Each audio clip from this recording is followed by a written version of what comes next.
yeah, we want retribution. Oh yeah, we want retribution. Oh yeah, we want retribution. Yeah, we ran out of patience for your love with a cold hard hatred. I can feel the vibration, feet in the streets, it's a new sensation. I wanna break faces on the pavement. I wanna make greatness look complacent. Adrenaline awakened, I can taste it. We can make an impact, grab and then take it. Like a disease, bring them to their knees. Thanks for their disease.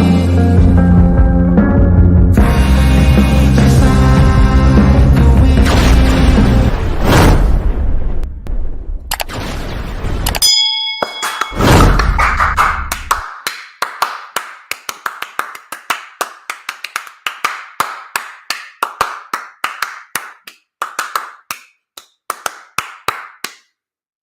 It is a new year, ladies and gentlemen. New year, new opportunities, and fresh starts.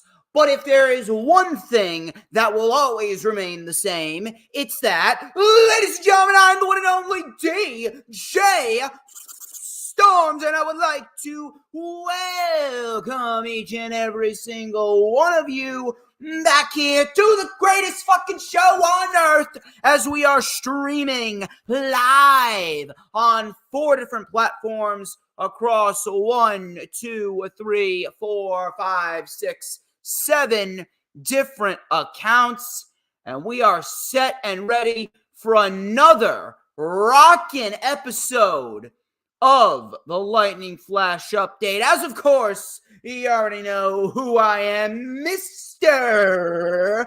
Controversy, and the operator of the best damn X, formerly known as Twitter, handle. No!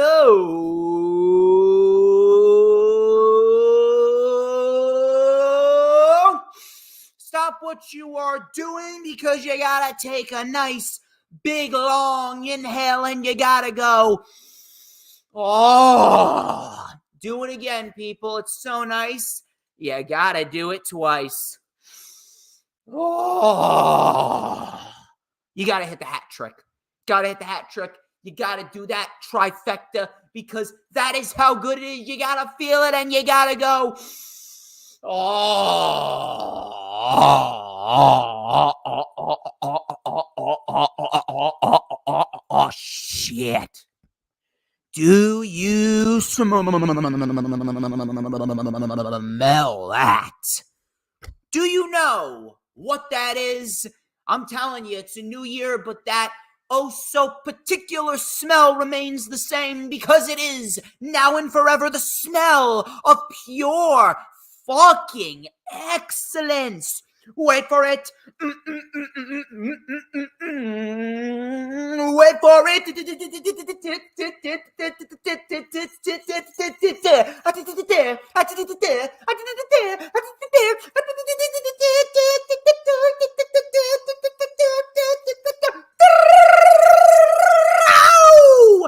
To mankind. Oh yeah, man. And this is the official Lightning Flash update for Saturday, January 6th, 2024. 3 years ago today, the Democratic government staged a fake insurrection to try and make people believe that Trump supporters were the problem, when in reality, the Democrats, the liberals, have always been the problem. Fuck Democrats and fuck liberals. It's all about Trump 2024, hashtag Save America, bitches. That's what I like. That's what I'm supporting. That's my New Year's resolution, to vote for Donald Trump, just like I did in 2020. Anyway, ladies and gentlemen, I hope you guys had a wonderful, wonderful holiday season. Another holiday season has come and gone, and once again, I felt as though I did not have the proper opportunity to really sit down and enjoy the holiday season. It always goes so fast. And it always catches me by surprise how quickly time is moving. But regardless, I hope you guys had a wonderful Christmas, Hanukkah, Kwanzaa, whatever the hell you celebrate.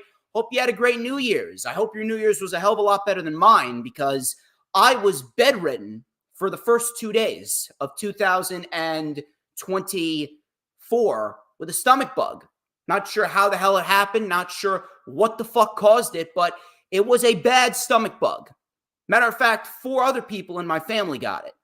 So needless to say, it was not necessarily the way that I wanted to start off my 2024, but I have since recovered. I am much better than where I was on Monday, that's for sure. I went through billing week at work this week, so I'm ready to talk some pro wrestling, relax, do nothing. I just want to do the things that I like to do. I would like to sleep. I like to eat some good food, watch some pro wrestling, stream about some pro wrestling. 2024, it is going to be a very big year, and I'm very, very pleased to say that I have the best fans in the entire IWC. Very, very appreciative of all of you for making 2023 the best year for the DJ Storms brand possible, and 2024 is going to be even better. We closed out the year with a bang. We streamed live from the Rockaway Mall in Rockaway, New Jersey last Saturday for the Masters of Your Memories Con. We actually had Will Janowitz of The Sopranos on the Lightning Flash update. So if you want to go back and rewatch the final Lightning Flash update of 2023, it's on the channel now. And I also want to shout out Mac the Giants fan. Thank you very much to him for coming on my channel last Sunday. He was on my channel for the rewind for AEW World's End, and we have a new Continental Crown champion. His name is Eddie Kingston. We have a new AEW World Champion. His name is Samoa Joe. And the devil was revealed to be Adam Cole. We talked about that show. It was a solid pay-per-view, but certainly not AEW's best. And I'm not really sure what happened, but a big portion of that definitely has to do with fucking Nick Hausman and him being a fucking asshole trying to spew lies about Chris Jericho. Fuck Nick Hausman. Fuck Nick Hausman all day, every day. I hope Jericho sues that motherfucker for everything that he owns. Not even joking. Not even joking. But regardless, we are going to go over all the news, rumors, and reports over the course of the last week. We have Nick Nemeth, formerly known as Dolph Ziggler, and Matt Riddle making their debuts for New Japan Professional Wrestling. And my God, do they have big plans for those two, does New Japan. 2 big matches set for those two going into the future. And Nick Nemeth, very, very happy that he landed in New Japan. I think that is going to be a huge, and I mean a huge benefit to his career. He's going to showcase to everyone exactly why WWE dropped the ball with him. On top of that, Mercedes Moné could very well be coming on into All Elite Wrestling sooner rather than later. On top of that, Trinity Fatu, a.k.a. Naomi, could be heading back to WWE. Battle of the Belts 9 is set for next Saturday. And Kevin Dunn, Vince McMahon's right-hand man, Timmy Turner, all grown up with the 2 buck teeth. He is gone from the WWE, and we can rejoice. Oh, happy day. The Vince McMahon administration has been exiled from WWE. I'm telling you, we already have John Laurinaitis. He's out. Vince is out. Kevin Dunn is out. All we need now is to get Bruce Pritchard out of there. And I'm telling you, WWE is going to be full-fledged a Triple H company. It's a great thing to see. On top of that, we're going to go over 4 weekly shows this week. 4 weekly shows this week, and it was a great week for pro wrestling.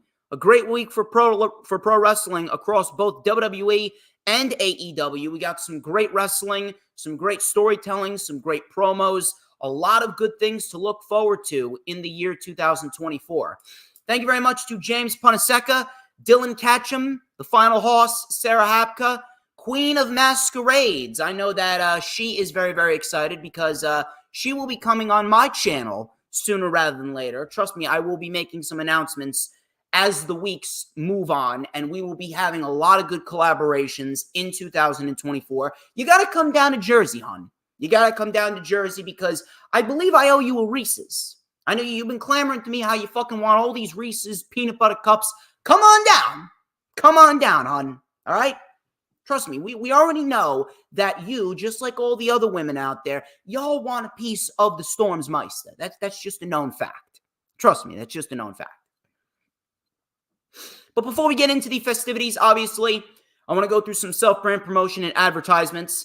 Please do not forget to follow me on social media, on X and Instagram at HistoryMakerDJS. Once again, that is at HistoryMakerDJS, both on X and Instagram. You can also add me on my personal Facebook for collaborations and business inquiries. Please send me an email. My email is, of course, stormstakeover@gmail.com. Please make sure that you like the official DJ Storms business page, which we are live on right now, and I may just send you an invite to join the official DJ Storms Posse group on Facebook. That is, all of those links are in the description of this very video, so go check them out whenever you get the chance. On top of that, I want to shout out some sponsorships. Shout out to Brittany K. She's a wonderful woman. She's a good friend of mine, big supporter of the channel, and she does beautifully crafted designs and drawings of pro wrestlers from scratch on her iPad. And if you guys are looking for a great pro wrestling design or a new Twitter Avy or banner, she is your girl. She is your girl. Go and follow her on X at BrittanyK5150 and on Instagram at BrittanyK to get yours today. On top of that, I also got to shout out Corporate Information Systems. With more than 4 decades of experience, Corporate Information Systems is recognized by Forbes as one of America's best recruiting firms. They specialize in providing recruiting solutions to companies in a variety of industries such as high tech, food and beverage, construction, and medical devices. Now, finding the right candidates can be a very time-consuming and challenging process, which is why CIS offers a wide range of services designed to make your recruitment process much more easier and efficient. They provide a seamless and stress-free experience for both clients and candidates. So if you guys are looking for a trusted recruiting partner to help you fulfill your hiring needs or help advance your career, go contact my friends over at Corporate Information Systems. You can check out their website, www.cisrecruiters.com. One more time, www.cisrecruiters.com. Corporate Information System, placing talent where it can thrive. Of course, be sure to hit the like button no matter where you're watching it from, whether you're watching it on X or Facebook or YouTube or Rumble. We're live on Rumble. Go check me out on Rumble as well. We're really looking to expand over to Rumble, and we're really looking to hit the gas hard. We're looking to put our foot on the gas, and we're not going to let up.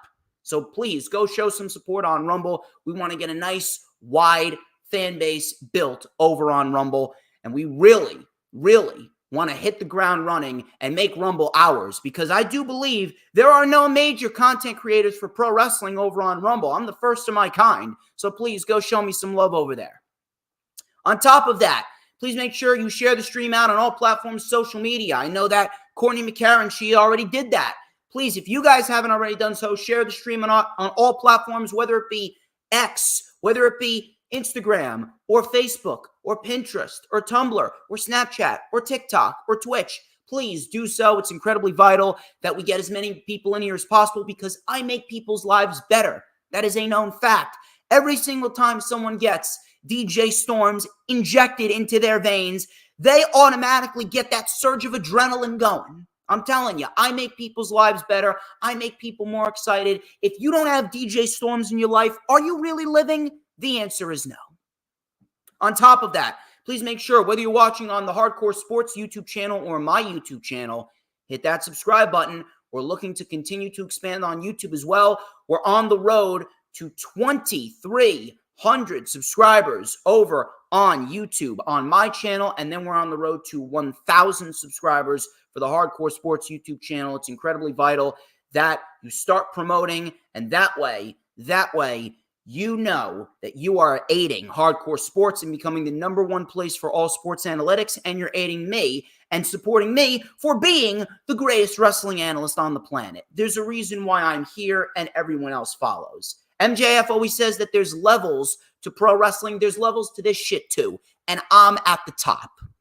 On top of that, please make sure, whether you're watching on my channel or the Hardcore Sports channel, after you hit that subscribe button, you hit that notifications bell with a huge coup de grace, because that way you're going to know whenever I pop up on YouTube. Because whenever I pop up on YouTube, oh, baby, it is the best time to be on YouTube. You know why? Because it's the only time, the only place that you're going to get to see this glorious sideburn chin strap combination and this beautiful mustache right here. I got a new haircut as well, but we're going to light it up right here for the first time in 2024 right here. Oh, yes. Oh, yeah, baby. Oh, yeah.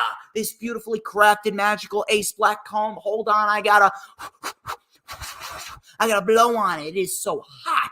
It is so sizzling. And we're going to light it up right here on the first LFU of the new year. You already know what time it is. We're going to light it up with a little and a dash of and a whole lot of because like hot, freshly made pasta rigatoni with bolognese sauce, I am just so good. I am the tastiest snack in the IWC, and everybody wants a piece of the Stormsmeister. You already know the drill. Anyway, enough of the self-brand promotion and the advertisements. Why don't we get straight into the festivities here on the Lightning Flash update. I got a report from Dave Meltzer regarding Samoa Joe and the plans for him as the AEW World Champion. I mean, we may as well start with what happened at World's End. As it relates to MJF, Dave Meltzer reported on Wrestling Observer Radio that MJF is indeed dealing with a legitimate torn labrum, and he is expected to be off AEW TV for a while following his loss to Samoa Joe. Now, Meltzer reported that MJF is currently debating. He's debating whether or not he is going to get immediate surgery or if he's going to take time to rehab. Now, he's dealing with a number of injuries, but he wanted to see the Devil storyline through. He's debating on whether or not he does need full-blown surgery, and if he does need surgery, he's going to be out for close to a year. This is actually according to Fightful. Dave Meltzer reported that despite the injuries, despite the torn labrum, despite the hip injury, the plan was always for Samoa Joe to win the AEW World title on December 30th. Now, I don't know if I truly believe that. Simply because of the fact that the whole issue with Samoa Joe, it almost seemed as though it was a backup plan. It felt like a backup plan because Adam Cole went down with a legitimate injury himself. I had it in my mind that Adam Cole was going to be the guy to take the title off of MJF. Now, in the end, Adam Cole ended up aiding in getting the title off of MJF because he kind of played with MJF's emotions a little bit. He played with his mind. He took his mind off of the World Championship match slightly and put it on the Devil.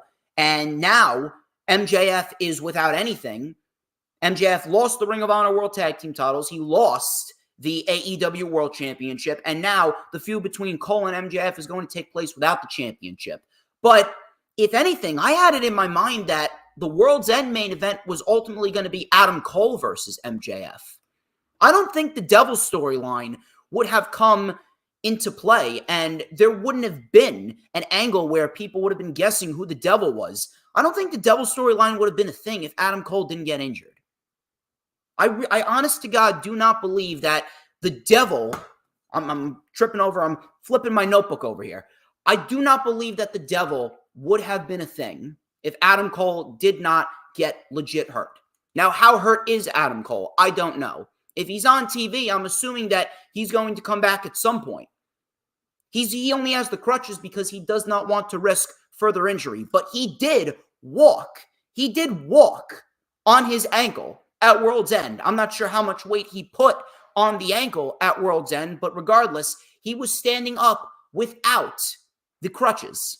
He needed to use the crutches to get down the ramp, but he was able to stand up in the ring at World's End with that image of all 5 individuals, including himself, standing over MJF as he laid there lifeless. Now, as far as who Samoa Joe is going to face going forward, Meltzer reported that the plan, apparently, is for Samoa Joe to fight Swerve Strickland at Revolution for the AEW World Heavyweight Championship. I'm going to throw this out there. That shouldn't happen. That shouldn't happen. Oh, but DJ, why do you say that? Isn't Swerve Strickland basically the next AEW World Heavyweight Champion? Yes, he is. Yes, he is. But now's not the time for that. You elected to give Samoa Joe the AEW World Heavyweight Championship. Whether it was a backup plan or whether it was always the plan, you elected to give him the championship because he has been undoubtedly one of the most professional, one of the most humble, one of the most legitimate workers that Tony Khan has hired. Samoa Joe is one of the best pickups that Tony Khan has ever made. Samoa Joe has conducted himself like a locker room leader, especially back at All In with the CM Punk incident. Samoa Joe showcased to everyone that he has undoubtedly the best interests of AEW in mind. And as a result, he was rewarded for that. Why do you want to take it off of him that quickly? Is that all Samoa Joe is really worth to you, a 2-month title reign? That would be no better than what WWE did to him. Yes, WWE didn't make him a world champion. Tony Khan made him a world champion. But that doesn't mean he needs to drop it immediately just because Swerve Strickland is the hot hand. Does Revolution really need Swerve Strickland winning the world championship? Meanwhile, Revolution, as we speak right now, Revolution is as packed as it's ever been. It's going to be AEW's largest audience in God knows how long. It already sold more tickets than Grand Slam did last year. We're going to have a scenario where Sting's last match, that right there is the biggest draw that AEW has done so far in 2024. It's going to peak 15,000. It's going to peak 15,000 tickets, for sure. There's no chance, not a single chance, that Revolution does not have at least 15,000 tickets sold. Swerve Strickland and Samoa Joe does not need to be booked for the show. I don't understand why this is even a thought in Tony Khan's mind. That's way too soon. Swerve Strickland, he will be world champion this year, but they got all year for that. I don't even know why it's a thought in Tony Khan's mind that Swerve Strickland and Samoa Joe is an apparent main event for Revolution. Not because it's not a pay-per-view worthy match, but because if Swerve Strickland fights for the world championship, then he has to win. Why are you going to take the title off of Samoa Joe after you rewarded him for being as professional as can be, and he proved that he has the best interest of AEW in mind? Hangman confronted Swerve Strickland on Dynamite this past Wednesday. That should be the match at Revolution for those two. Steel cage match. Who fights Joe? You got two very suitable names in Jon Moxley and Bryan Danielson. Either one of those guys face Samoa Joe. Joe beats one of them, and then he drops it to Swerve Strickland at Double or Nothing. That is the best way to go. Taking the title off of Samoa Joe after 2 months, that will devalue what Samoa Joe has done. You can't do that. You just can't do that. You cannot put the title on someone only to have them drop it, 60 days later? Especially the World Championship. I said it once, I'll say it again. There should be no such thing as a transitional champion. Transitional champions need to be done away with. There should be no such thing as a title reign that lasts less than 100 to 150 days. Those types of title reigns need to be given time, especially a title reign like Samoa Joe.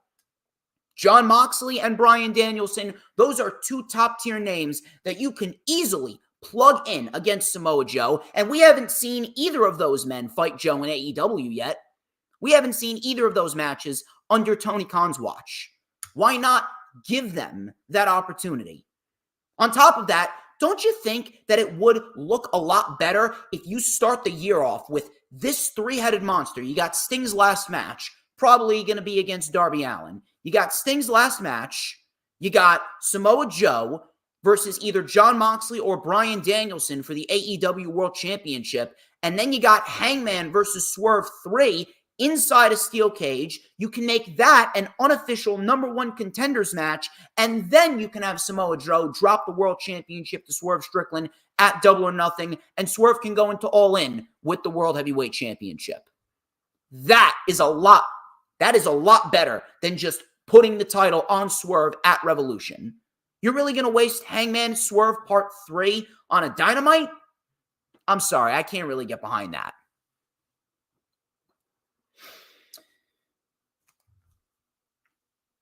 Dragon Lee, he was supposed to appear on the NXT New Year's Evil special this past Tuesday. He did not make it. He did not make it because of visa issues.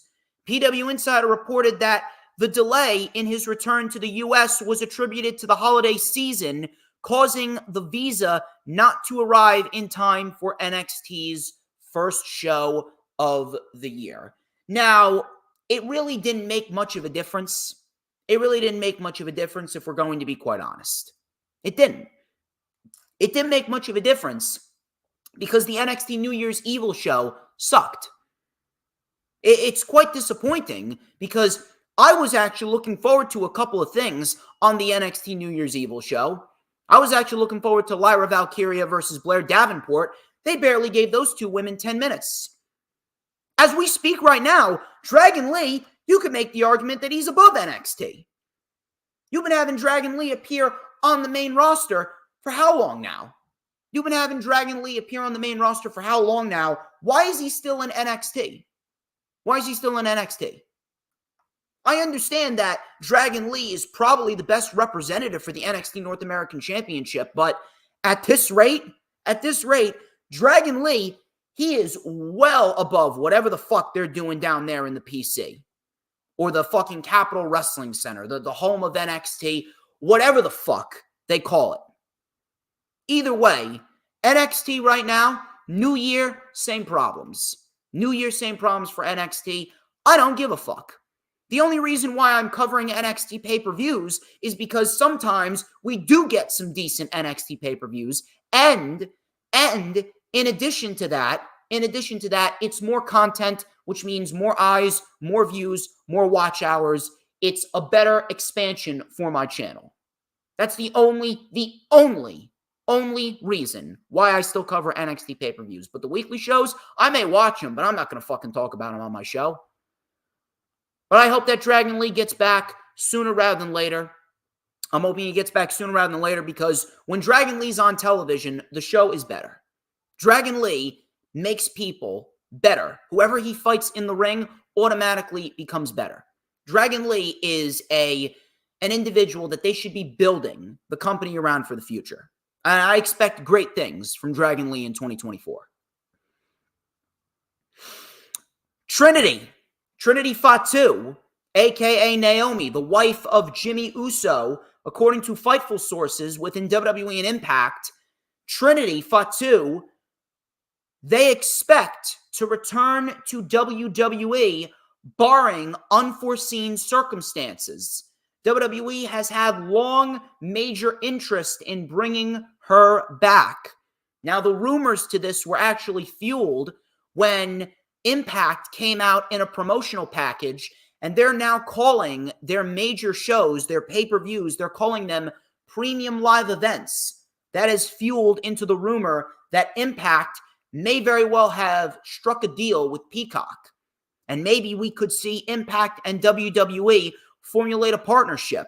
We thought that was going to be Triple H's major announcement this past Thursday.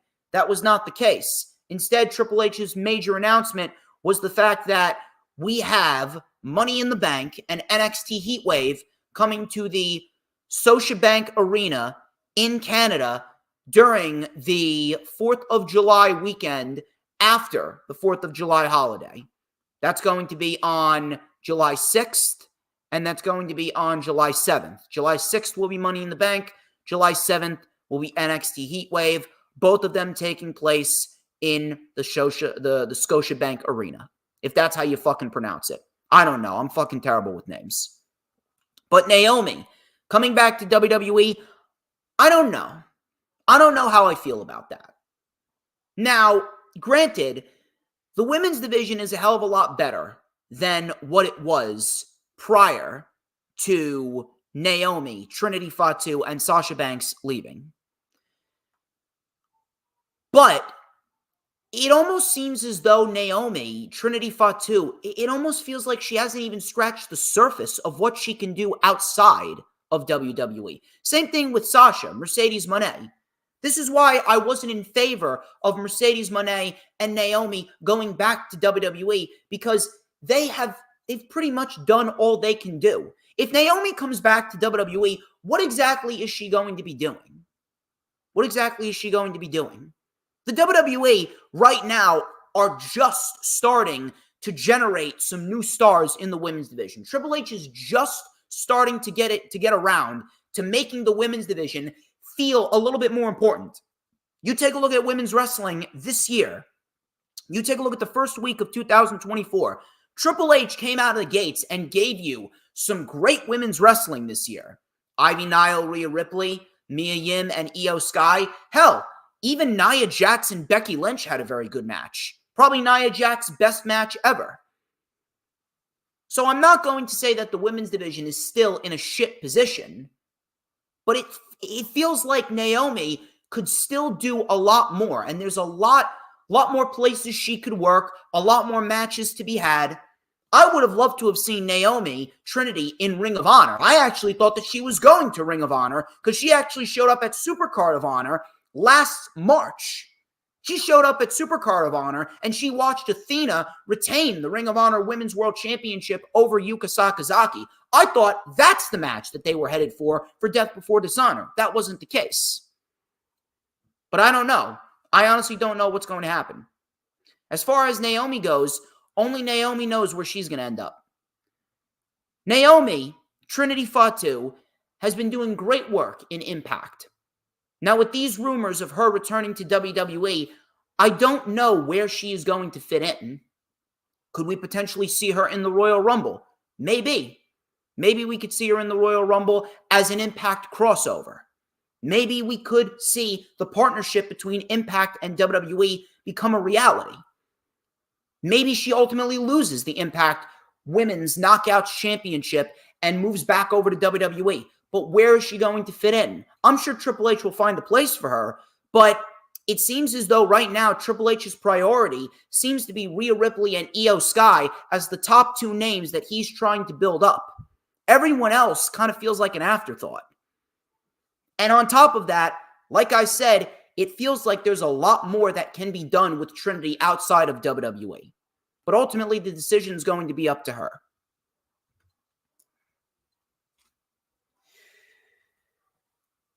Battle of the Belts.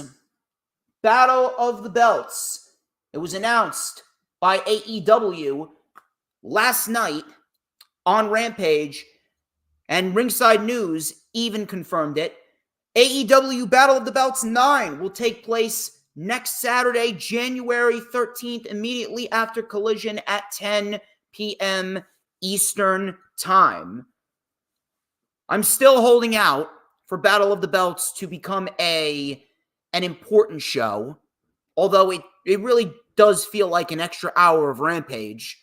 I would really love to see Battle of the Belts become the true mini pay-per-view for AEW. I would move Battle of the Belts to a Sunday, and I would have Battle of the Belts expand to 2 hours on TV, and I would really, really make all championship matches feel important. I would put 5 big championship matches on the show, and I would just let them go out there and do what they need to do to get the matches over and get the championships over. We've had some great wrestling on Battle of the Belts. Don't get me wrong. We've had some great wrestling on Battle of the Belts, but it kind of just feels like a show for the undercard championships. I would love to see the World Championship defended at Battle of the Belts sometimes. I would like to see the TNT Championship defended at Battle of the Belts more often, or the International Championship defended at Battle of the Belts more often, the tag team titles defended on Battle of the Belts more often. We'll see what happens, but listen, I'm going to enjoy what they put out because when it comes down to it all, AEW, they are number one when it comes to belt-to-belt action. When it comes to that belt-to-belt action, it is absolutely going to be worth the watch.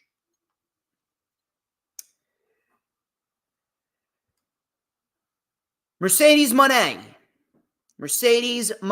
Fightful again. They came out with a report stating that Mercedes Moné has been in talks with All Elite Wrestling and those expected within the industry.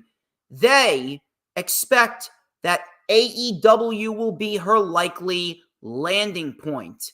And you know what? I could not be more happier for Mercedes Moné. I said it once, I'll say it again. Mercedes Moné, she has done legitimately everything that she could do in the WWE.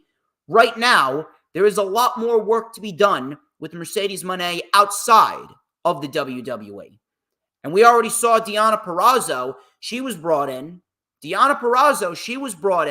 by Tony Khan this past Wednesday.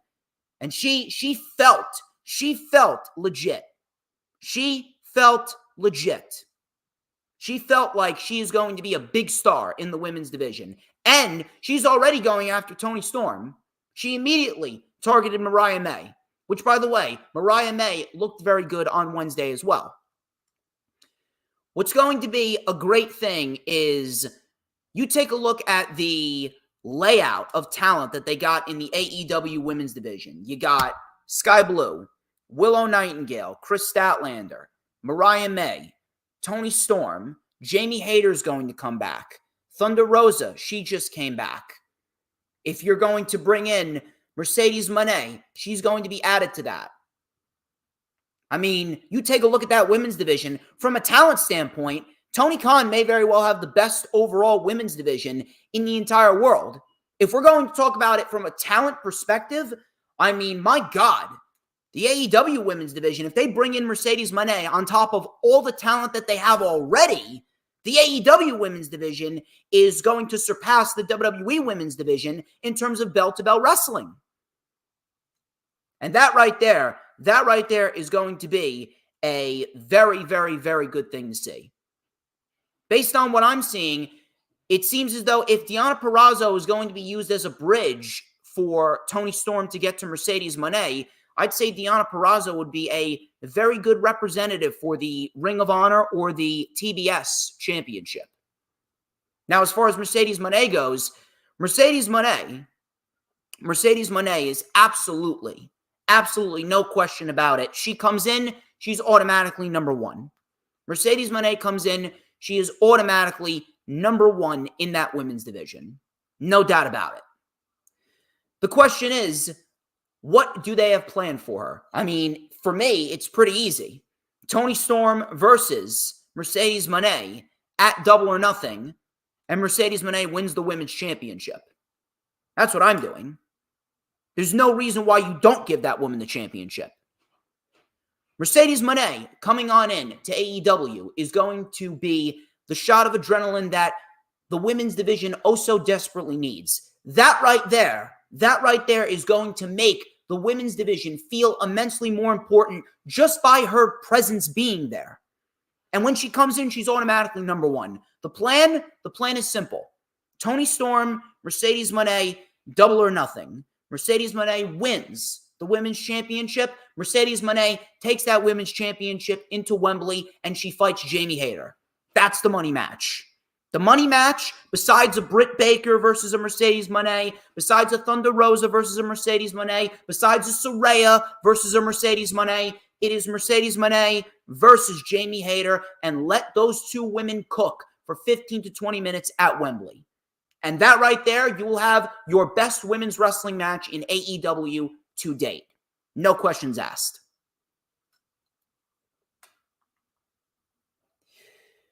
Speaking of women's wrestling, Raquel Rodriguez, she actually came out and she took to her Instagram to reveal a rather shocking medical condition that she has. Raquel Rodriguez has been out for quite a few weeks. Raquel revealed to the world that she has been out diagnosed with mast cell activation syndrome. This has to do with the mast cells causing a reaction on her skin, resulting in hives and bumps. Sometimes it could very well be fatal. I'm not really sure what the severity of this mast cell activation syndrome is, but all I can do is extend my thoughts, my prayers, and my well wishes to Raquel. Raquel's very good. Raquel is very good. When Raquel shows up to work, she can put on a good match if given the opportunity. So I really do hope that Raquel comes back and she gets healthy as quickly as possible, because she does add value to the women's division. She does add depth to the women's division. I got two former WWE pro wrestlers. They made their debut for New Japan Pro Wrestling. We have Nick Nemeth, formerly known as Dolph Ziggler. He's calling himself pro wrestling's most wanted man. I think that is a perfect name for him. Nick Nemeth, formerly known as Dolph Ziggler, he made a surprise appearance at New Japan Pro Wrestling's Wrestle Kingdom this past Thursday, January 4th, when he made an appearance in the crowd. After David Finlay won the IWGP Global Championship by defeating Jon Moxley and Will Ospreay, he then proceeded to get into a brawl with Nick Nemeth at ringside. They then got into a brawl backstage during the New Japan Pro Wrestling Wrestle Kingdom press conference. And it seems as though Nick Nemeth is going to be your new IWGP Global Champion sooner rather than later. Also, Matt Riddle, the King of Bros. Let me know, bro. Matt Riddle will be making his debut for New Japan Pro Wrestling at Battle in the Valley when he teams with a mystery partner to take on Zack Sabre Jr. and Bad Dude Tito of TMDK. Matt Riddle recently made his return to pro wrestling at MLW when he fought Jacob Fatu in what was a very, very physical match. This is a great thing. This is a great thing. And you know why it's a great thing? Because this right here, the additions of Nick Nemeth and Matt Riddle to New Japan Pro Wrestling, this gives New Japan Pro Wrestling a shot of adrenaline. Now, I'm going to throw this out there. I do not watch New Japan Pro Wrestling, but I saw that Nick Nemeth and Matt Riddle made their debuts, or they're going to make their debuts for New Japan Pro Wrestling. I do not keep up to date with New Japan Pro Wrestling, but it's only a good thing that they have decided to make some appearances with that company, because it shows you that pro wrestling is thriving. It's not just AEW and WWE. There are other options, and there are other places for everyone to succeed. And Nick Nemeth and Matt Riddle, with the name value that they have, the credibility that they have, and the in-ring skill that they have, they are automatically going to be two of the top prospects over at New Japan Pro Wrestling. Hell, we could very well see one of them or both of them win the IWGP World Heavyweight Championship in due time. It's only a good thing, and I'm very, very happy for both Nemeth and Matt Riddle. New Japan Pro Wrestling is a great home for them.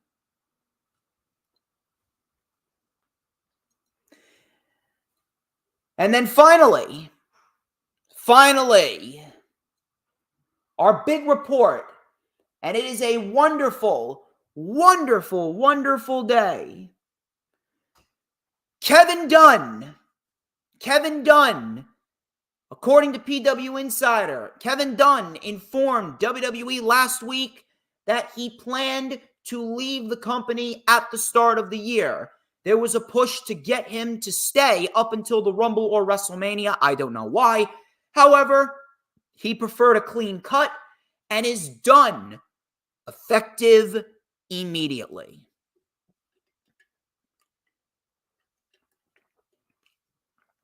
I will drink to that. It is a great thing. Kevin Dunn is gone. Took him long enough. Took him long enough. My Lord. I have been waiting for this day for God knows how many years. Goodbye.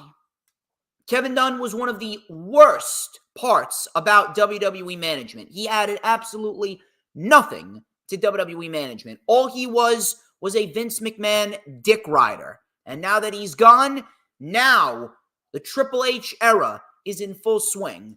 Johnny Ace, he was already gone. Vince McMahon, he was gone. He was removed from the creative boardroom by Ari Emanuel. And now you can add Kevin Dunn to that list. It's a great thing. It's a great thing. Listen, I understand that he may very well be very, very good from a production standpoint, but he was nothing more than a Vince McMahon yes-man. He was nothing more than a Vince McMahon yes-man operating with an out-of-touch mentality, did not need to be involved in pro wrestling anymore. And I hope to fucking Christ that Tony Khan doesn't hire him. I really hope to Christ Tony Khan doesn't hire him. Maybe if he sticks to production, maybe I would be a little bit more open to it, but you already got Mike Mansory. You got Mike Mansory over in AEW. He's got the camera work down to a T. He's got the camera work down to a T. You don't need Kevin Dunn over in AEW. All we need now is Bruce Pritchard gone. And the sooner that we get Bruce Pritchard gone, the better. Those are all the news, rumors, and reports that I got for you. I hope that you guys are having a very, very, very good time so far on the first LFU of the year. We got ourselves 4 weekly shows to go over. And like I said in the beginning, it was a very, very, very good week. A great week, actually, for pro wrestling across the board, across all major television shows. And we're going to go over that in just a little bit. Once again, thank you very much for stopping on by. Please make sure, if you haven't already done so, hit the subscribe button, hit the like button, share it out on all platforms, social media. Start watching me on Rumble as well. So that way we can get some traction going over at Rumble. Go follow me on Rumble at DJ Storms. You will not regret it one bit. Let's talk about Raw Day 1.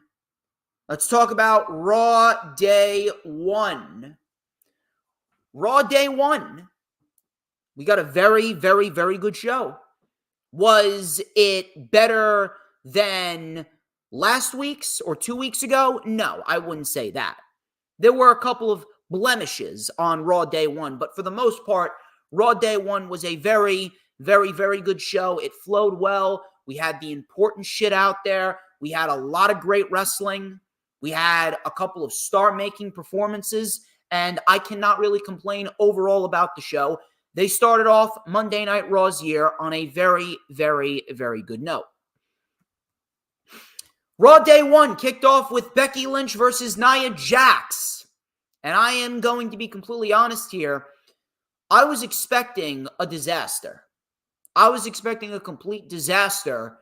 But in the end, this match ended up being Nia Jax's best match to date. And I'm going to be completely honest. And no, I have not been abducted. I am not a clone. Aliens did not shove a metal probe up my ass. I promise you, I am completely 1,000% sane. And I already got over the stomach bug on Monday. I'm not sick. I don't have COVID. I don't have the flu. I don't have a stomach virus. I'm completely healthy. Nia Jax, since returning, has not been that bad. I know. It may come as a shock to you, but ever since she came back, she has not been that unbearable. Is she a great women's wrestler? Absolutely not. Do I want to see her on TV? No, I don't want to see her on TV. But, from an overall perspective, Nia Jax has not been that terrible. Matter of fact, I have been able to tolerate Nia Jax over the last 5 months a lot more than I've been able to tolerate Alexa Bliss ever since Alexa Bliss got called up to the main roster. I cannot stand Alexa Bliss. Alexa Bliss offers no value. Nia Jax, I have not minded Nia Jax. She's been involved in some decent matches as of lately. She had a decent match with Raquel on Raw. She had a decent fatal 5-way at Crown Jewel with 4 other women. And she had a very, very solid match here with Becky. Matter of fact, this was Nia Jax's best match to date. Nia Jax's best match to date. So Becky, she took the fight to Nia early with a rolling neck snap. She tried to use her quickness early on. We had a missile drop kick for a 2. Coming back from commercial, we had a Molly go round by Becky. That got a 2 count. We had a baseball slide by Becky.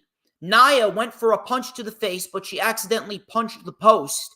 She then missed a cannonball against the barricade. So Nia Jax, she was pulling out some new moves. Nia Jax was pulling out some new moves. She was doing cannonballs. She was doing sentons.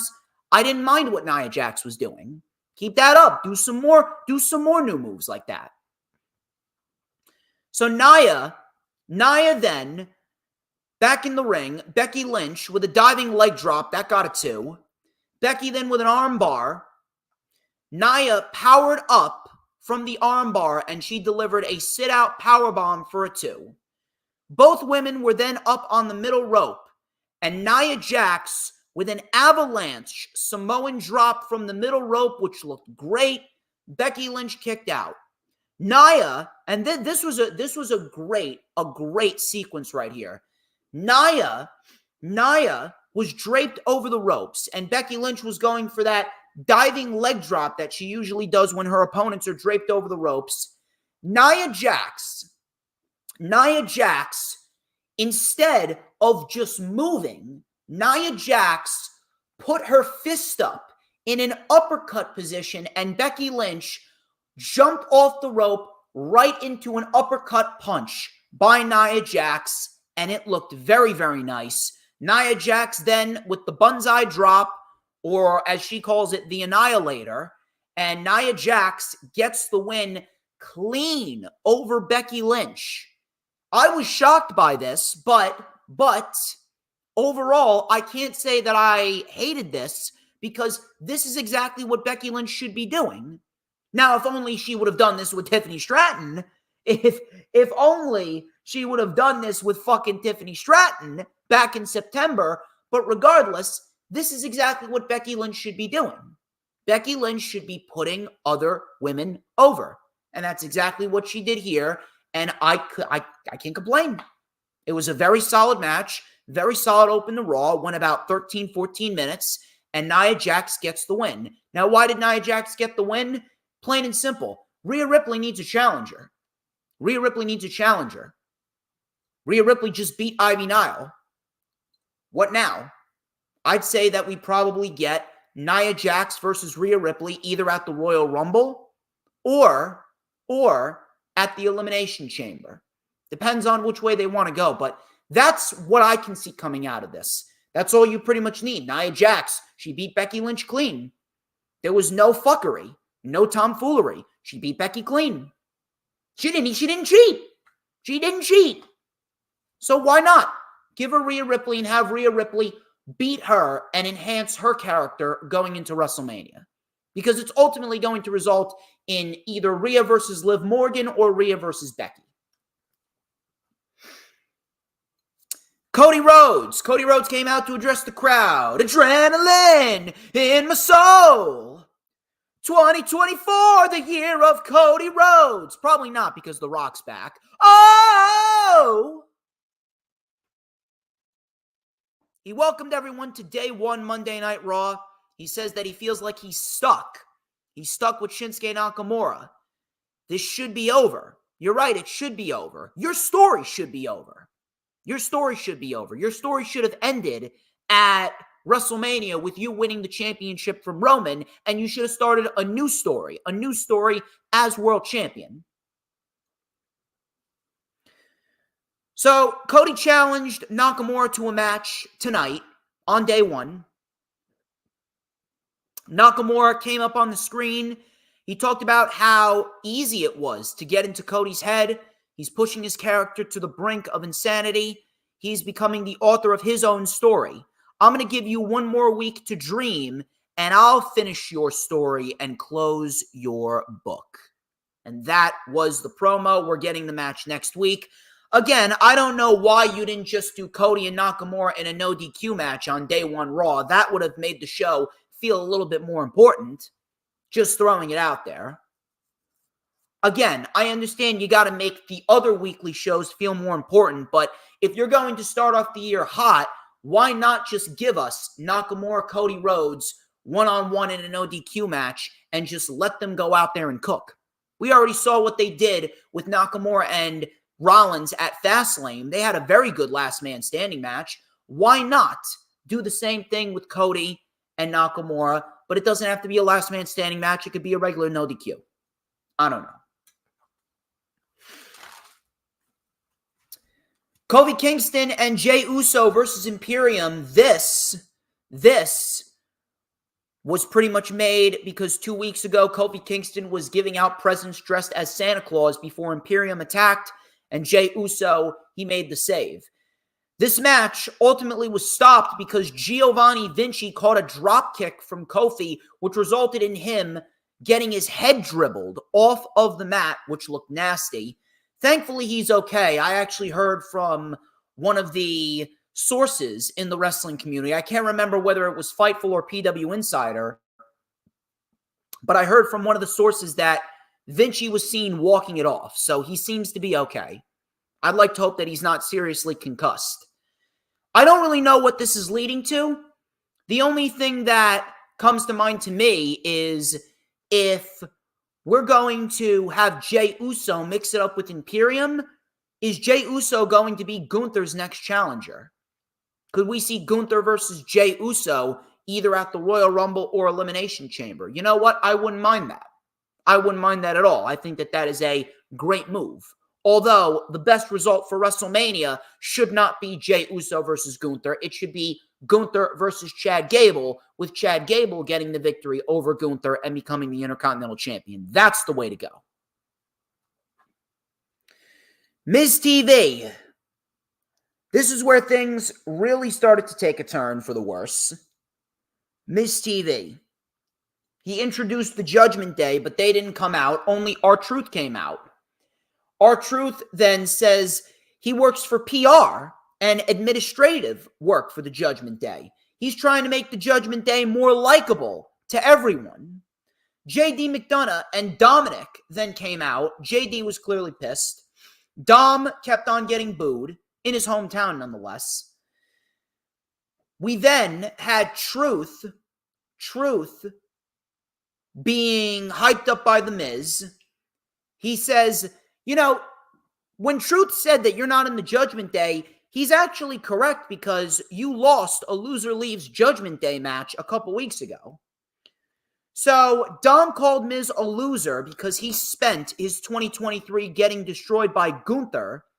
Meanwhile, Miz says, you know what? I can still create moments. The only moment that you have on your resume is being whipped by your daddy at WrestleMania. So ultimately, this resulted in a tag team match. Don't know why, but it was Judgment Day versus the Awesome Truth. This resulted in R-Truth kind of at war with himself. He didn't know whether to punch out The Miz. He didn't know whether to punch out JD. And he did the Shawn Michaels Ric Flair line, I'm sorry, I love you. And then all of a sudden, he went for the punch, but The Miz moved. He punched JD. And The Miz delivered a skull-crushing finale. And The Miz gets the win for himself and R-Truth. I don't know where they're going here. I really don't know where they're going here, but I'm going to throw this out there. This shit is terrible. R-Truth and this whole R-Truth Judgment Day shit, I don't give a fuck how funny R-Truth is. I don't give a fuck what they're having him do. I don't give a fuck who made this decision. I don't give a fuck who they trot out there to have R-Truth bury on the microphone in a comedic way. I don't give a shit if R-Truth is going to come out there and do the Damian Priest all rise shit with the Judgment Day. This shit is terrible. This is getting ridiculous. I don't know whose decision this was, but this needs to end, and it needs to end ASAP. This is devaluing the Judgment Day. I don't give a fuck how funny R-Truth is. R-Truth, for all we know, could be the funniest man walking the planet right now. This shit with the Judgment Day is ridiculous. The Judgment Day, as we speak right now, should be looked at as a serious threat. Are we really going to have R-Truth be the man that causes the Judgment Day to split up? Is he going to cause the tensions between the Judgment Day? God forbid he's the reason why Damian Priest fails at his cash-in. The Judgment Day should be running the tag team division, and we should be building towards a Damian Priest cash-in at WrestleMania. Whatever the fuck they're doing with R-Truth here, it needs to go away. It was funny at first. It was funny the first time and the second time. Now it's getting fucking annoying. We need to get R-Truth far away from the Judgment Day.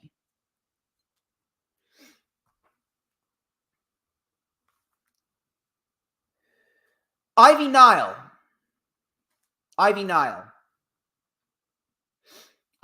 took on Rhea Ripley for the WWE Women's World Championship, and this was very, very, very good. I did not have a single complaint about this match whatsoever. Matter of fact, I'm going to throw this out there. Ivy Nile gave Rhea Ripley her best title defense thus far. Ivy Nile, little old Ivy Nile, straight out of NXT, that has barely had 2 matches on Raw, brought Rhea Ripley to her best title defense throughout her entire reign. And I love that. That's what I want to see. That is the reason why I watch pro wrestling. To see young pro wrestlers who have not gotten the opportunity go in there with someone like a Rhea Ripley, who is a star. She's a star, but her title reign has sucked. But she went in there, did Ivy Nile, and she gave Rhea Ripley her best match throughout her entire reign, and she gave herself her best match in her career thus far.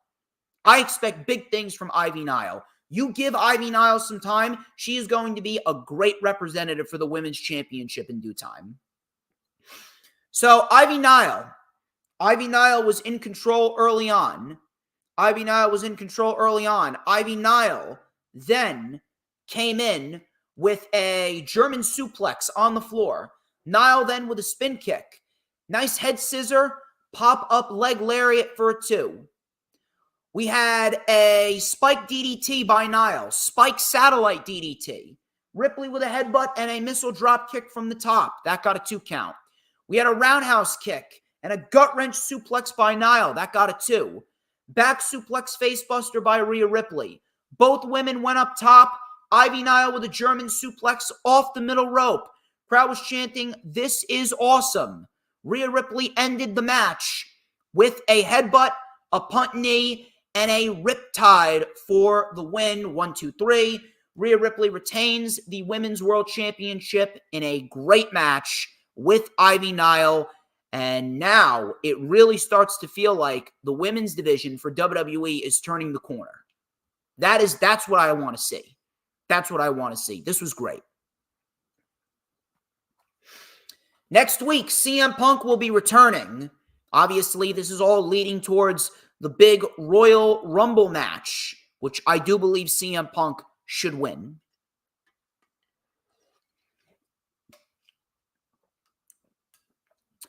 Triple H, he hyped up the return of a former WWE champion. It was revealed to be Jinder Mahal, and I say revealed very loosely. So Jinder Mahal came out. You could just see the crowd just sigh in disappointment. Yeah, here's what I don't understand. I really don't understand how Jinder Mahal has any fanfare or support. What the fuck has the guy done? What the fuck has the guy done to warrant any support? The guy is a fucking terrible pro wrestler.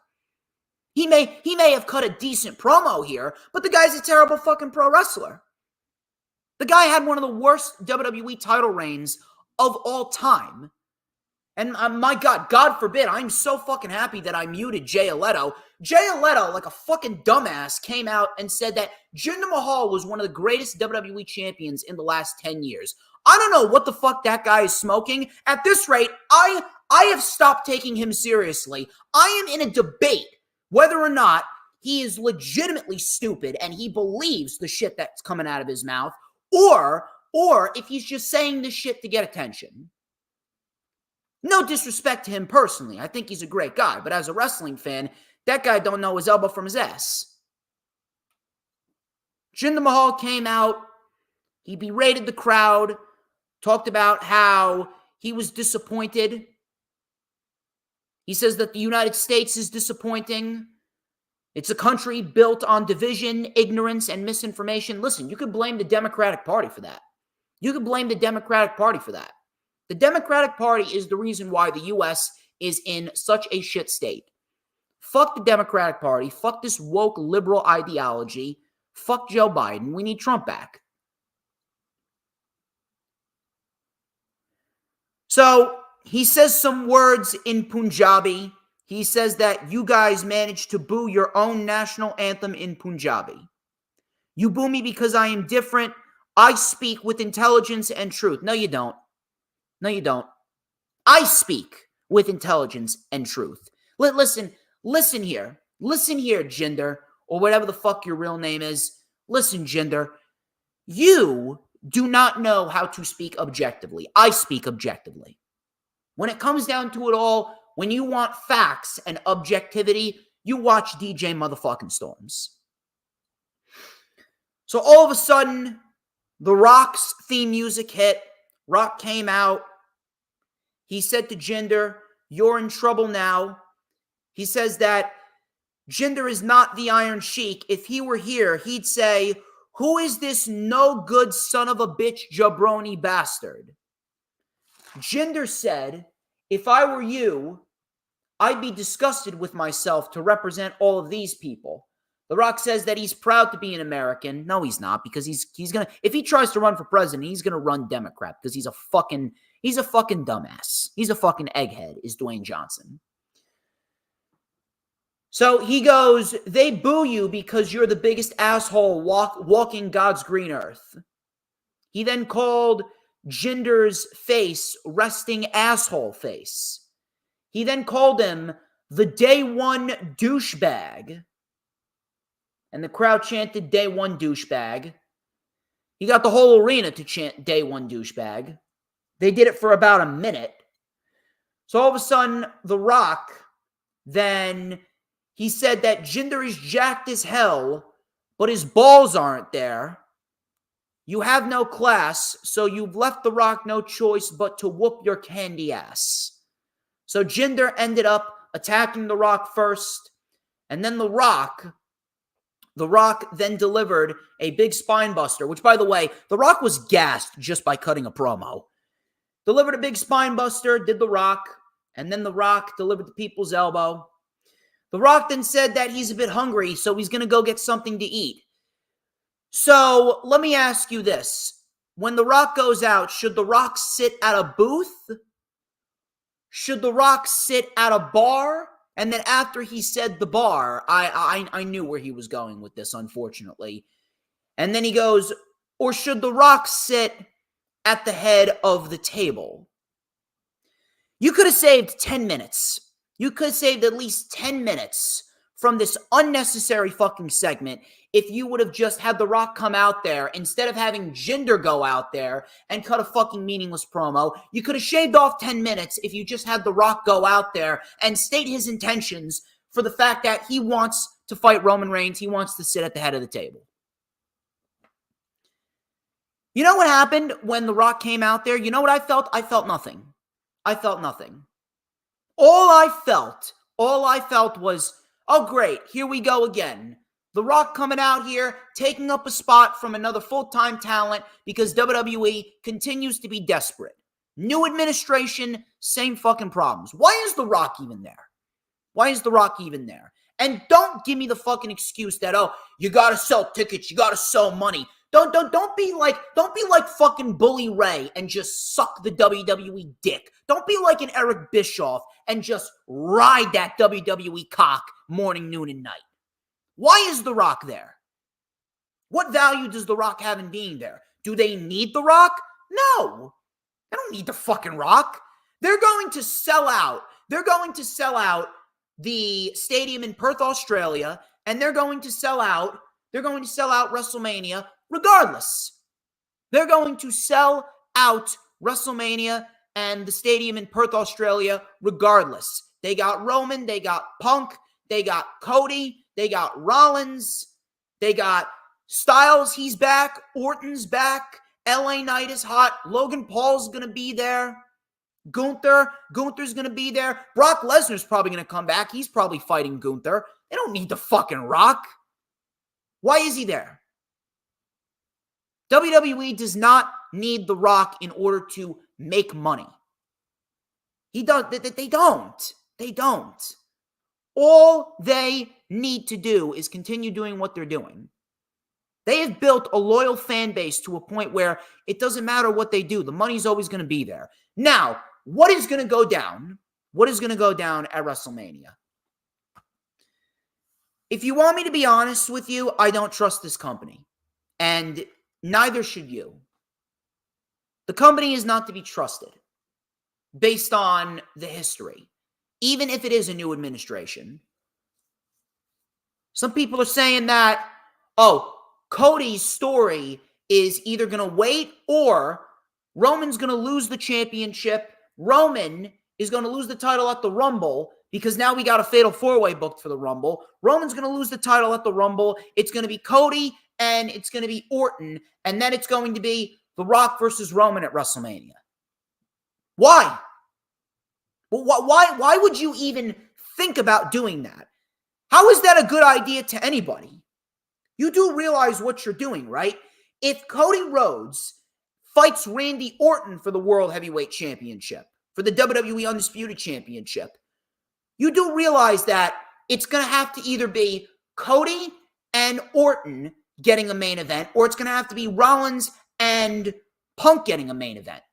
One of those two is going to get the main event, and the other one is going to be shafted because ultimately the night one main event is going to be The Rock versus Roman. Why would anyone think that is a good idea? That takes away from what CM Punk's mission statement was when he came back. The whole reason why Punk is back is to right the wrongs that he didn't get to right during his first run in WWE. One of them is main eventing WrestleMania.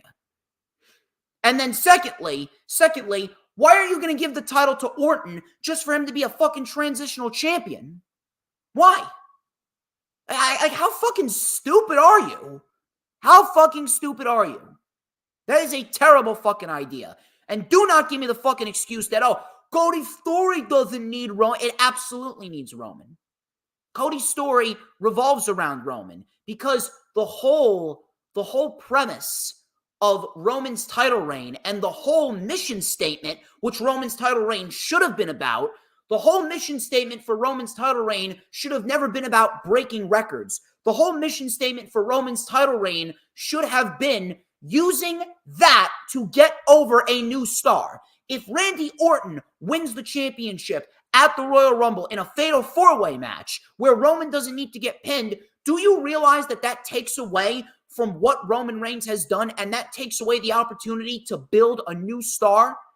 Now, granted, I've stated this before, and to a certain extent, I'll be a little happy because I've said it once, I'll say it again. It doesn't really matter who the fuck Roman loses the title to because we need to get that title off of Roman. Roman Reigns has done nothing with that championship. He's not a draw. He's not driving up the ratings. He's not making anyone else around him better. All he is doing is padding his stats as the longest reigning world champion of the last 4 decades. That's all he's doing. That's all he's doing, and that's all WWE has going with Roman. Everything else regarding Roman fucking sucks dick. Roman Reigns should have lost that championship to Cody Rhodes at WrestleMania last year. However, we're in this scenario where we're right there. We're right there. We're this close to WrestleMania. Why would you contemplate taking the title off of Roman when we're virtually right at the end of the road? We're right at the end of the road, and the end of the road should come at WrestleMania 40 with Cody Rhodes winning. If you've waited a year and now you're not going to do it, why the fuck? Why the fuck did you even bring Cody back? Why the fuck did you even bring Cody back? Oh yeah, because you wanted to try and see if you could get one over on AEW. Yeah, you brought Cody back over pettiness. Cody Rhodes, if Cody Rhodes does not win the championship at WrestleMania, then I may very well never give a shit about Cody Rhodes again. I may very well never give a shit about Cody Rhodes in WWE ever again. And Roman Reigns does not need to break Hulk Hogan's record. Fuck out of here with that. Roman Reigns does not need to break Hulk Hogan's record. There is a time and a place for all records to be broken. As we speak right now, Roman Reigns is not in a position to do that because his world title reign has sucked. You have run the gauntlet. All you're doing is recycling old opponents for Roman Reigns now. The Rock and LA Knight. The Rock and LA Knight have been Roman Reigns' only new opponents. If The Rock fights Roman Reigns, whether it be at WrestleMania or the Chamber, whatever it may be, Rock fights Roman Reigns. Roman Reigns has seen 3 new challengers ever since WrestleMania. Ever since he beat Cody, the only new challengers that Roman has had is LA Knight, AJ Styles, but then again, we've seen that match before. So realistically, you can knock Styles off. LA Knight and The Rock. 2 new challengers. What more new challengers do you have? They have failed to keep Roman's title reign important and fresh. Why the fuck does he need to hold the title all the way to September in order to beat Hulk Hogan's record? Fuck Hulk Hogan's record. It's time for him to lose the title. It was time for him to lose the title last year at WrestleMania, and you didn't fucking do it. It needs to be done. Now what do? It's plain and simple. Punk's got to win the Rumble. The Rock should not be in the Rumble. Rock should not be in the Rumble. Punk needs to win. The plan is very simple going forward. The Rock should not win the Royal Rumble. Punk wins the Rumble. He fights Seth Rollins at WrestleMania 40 Night 1. What happens with Cody? Cody wins the Chamber. What do you do with The Rock? You put The Rock in there with Roman Reigns at the Elimination Chamber. You know why? Because it's going to be in a WrestleMania-like setting with 60,000, 70,000 people, and it's not even officially WrestleMania. Elimination Chamber is the unofficial night 3 of WrestleMania. Rock and Roman then, and then Cody wins the Chamber, and Cody fights Roman Reigns at WrestleMania 40 Night 2 and wins the championship. And do not give me this fucking bullshit excuse of, it's at 5:30 a.m. Fuck your time excuse. I don't give a fuck if it's at 5:30 a.m., 2 a.m., 12 p.m. Book the match. Time stamps don't matter. Rock Roman at the Chamber, Cody Roman WrestleMania. I do not want to hear a fucking peep out of anyone regarding that. That is your plan. If anything else happens, you know what I'm going to do. I'm going to shit on it. I'm going to shit on it because it deserves to be shit on. Zoe Stark and Shayna Baszler, they took on Tegan Nox and Natalya. Who gives a fuck? Stark wins it with the Z360, and that was that. Next week, we got Katana Chance and Kaden Carter versus Chelsea Green and Piper Niven. Women's Tag Team Championship rematch. And then in our main event, 20 minutes. 20 minutes. Excellent main event. Drew McIntyre, Seth Rollins for the World Heavyweight Championship. Drew really kept the pace on Seth Rollins here. Rollins came back with a tope con hero. We had a satellite DDT by Rollins and a big frog splash. Drew kicked out. Rollins then with a superplex. Drew countered into a Falcon Arrow. Super kick by Rollins. Future shock DDT by Drew. Claymore reversed into a sit-out powerbomb. Phoenix splash missed. Claymore missed. Pedigree connects. 1, 2. Drew kicked out. All of a sudden, Damian Priest comes out with Dominic Mysterio and JD McDonough. Priest then hit Rollins with a briefcase behind the referee's back. He was set to cash in. All of a sudden, we had a Claymore to Priest, belly to belly by Dom. We had a Claymore to Rollins. Drew covered, but the cover was too deep, and Rollins ended up getting his foot on the bottom rope, which was great. Excellent, excellent near fall. I thought that was it. Drew then tore apart the table. Both men were on the table. Rollins then with a pedigree on the table. Back in the ring. Stomp. 1, 2, 3. Rollins retains the World Heavyweight Championship in an excellent, excellent, excellent match. I don't know why people are shocked about this. Do you know why Seth Rollins retained? Because Drew McIntyre, he is not in the plans to be a world champion. Does he deserve it? Yes, he deserves the opportunity, but right now it's not his time. What's going to happen with Drew McIntyre? It's simple. Drew is not going to be with the company after WrestleMania. Drew McIntyre will show up at Wembley. I am throwing it out there right now. I'm making my bold prediction for 2024. Drew McIntyre will be signing under Tony Khan, and he will show up at Wembley Stadium. That's going to be a massive moment for Drew McIntyre. I'm telling you right now. Drew McIntyre will show up at Wembley. It's going to happen. Just you wait. Very good show. Very good show for Day 1 Raw. Very, very pleased with what we got. Dynamite. Dynamite was right in my backyard. I'm kind of disappointed that I did not get the opportunity to go. Kind of disappointed I did not get the opportunity to go, but it is what it is. It is what it is, and I can't really do anything about it. But regardless of that, Dynamite, great show. Dynamite was a great show, and the crazy part about Dynamite is I don't even think Dynamite was the best show of the week. SmackDown was actually the best show of the week, if you could believe it. But Dynamite, they did exactly what they needed to do, and yes, I know, Earl, I know you were there. Lucky bastard you are. Lucky bastard you are.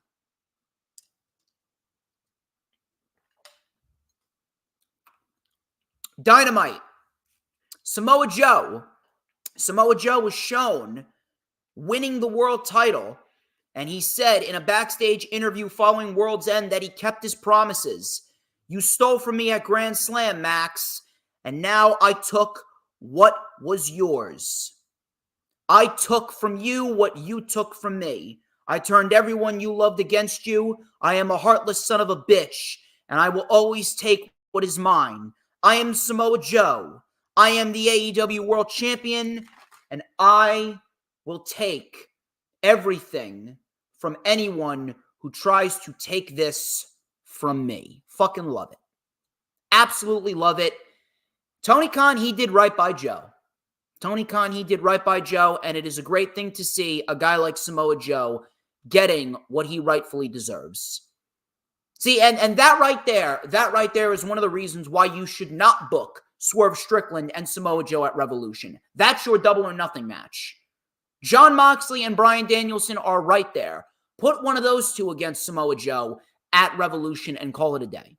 Samoa Joe gets the win there. Adam Cole, he came out with his posse. They got new theme music, and they are called the Undisputed Kingdom. I love it. That is an excellent name, the Undisputed Kingdom. Cole goes, you don't have sympathy for me? See, you don't understand right from wrong. You think that we are the bad guys. For years, MJF ran his mouth about everyone in this company. So you know what? If I'm the devil, you can buy me a first-class ticket to hell. MJF only cares about MJF, and it's about time that there is a change. The crowd then chanted, he's our scumbag. Cole then said, MJF is gone, and he is never coming back. There are a lot of reasons why I did what I did.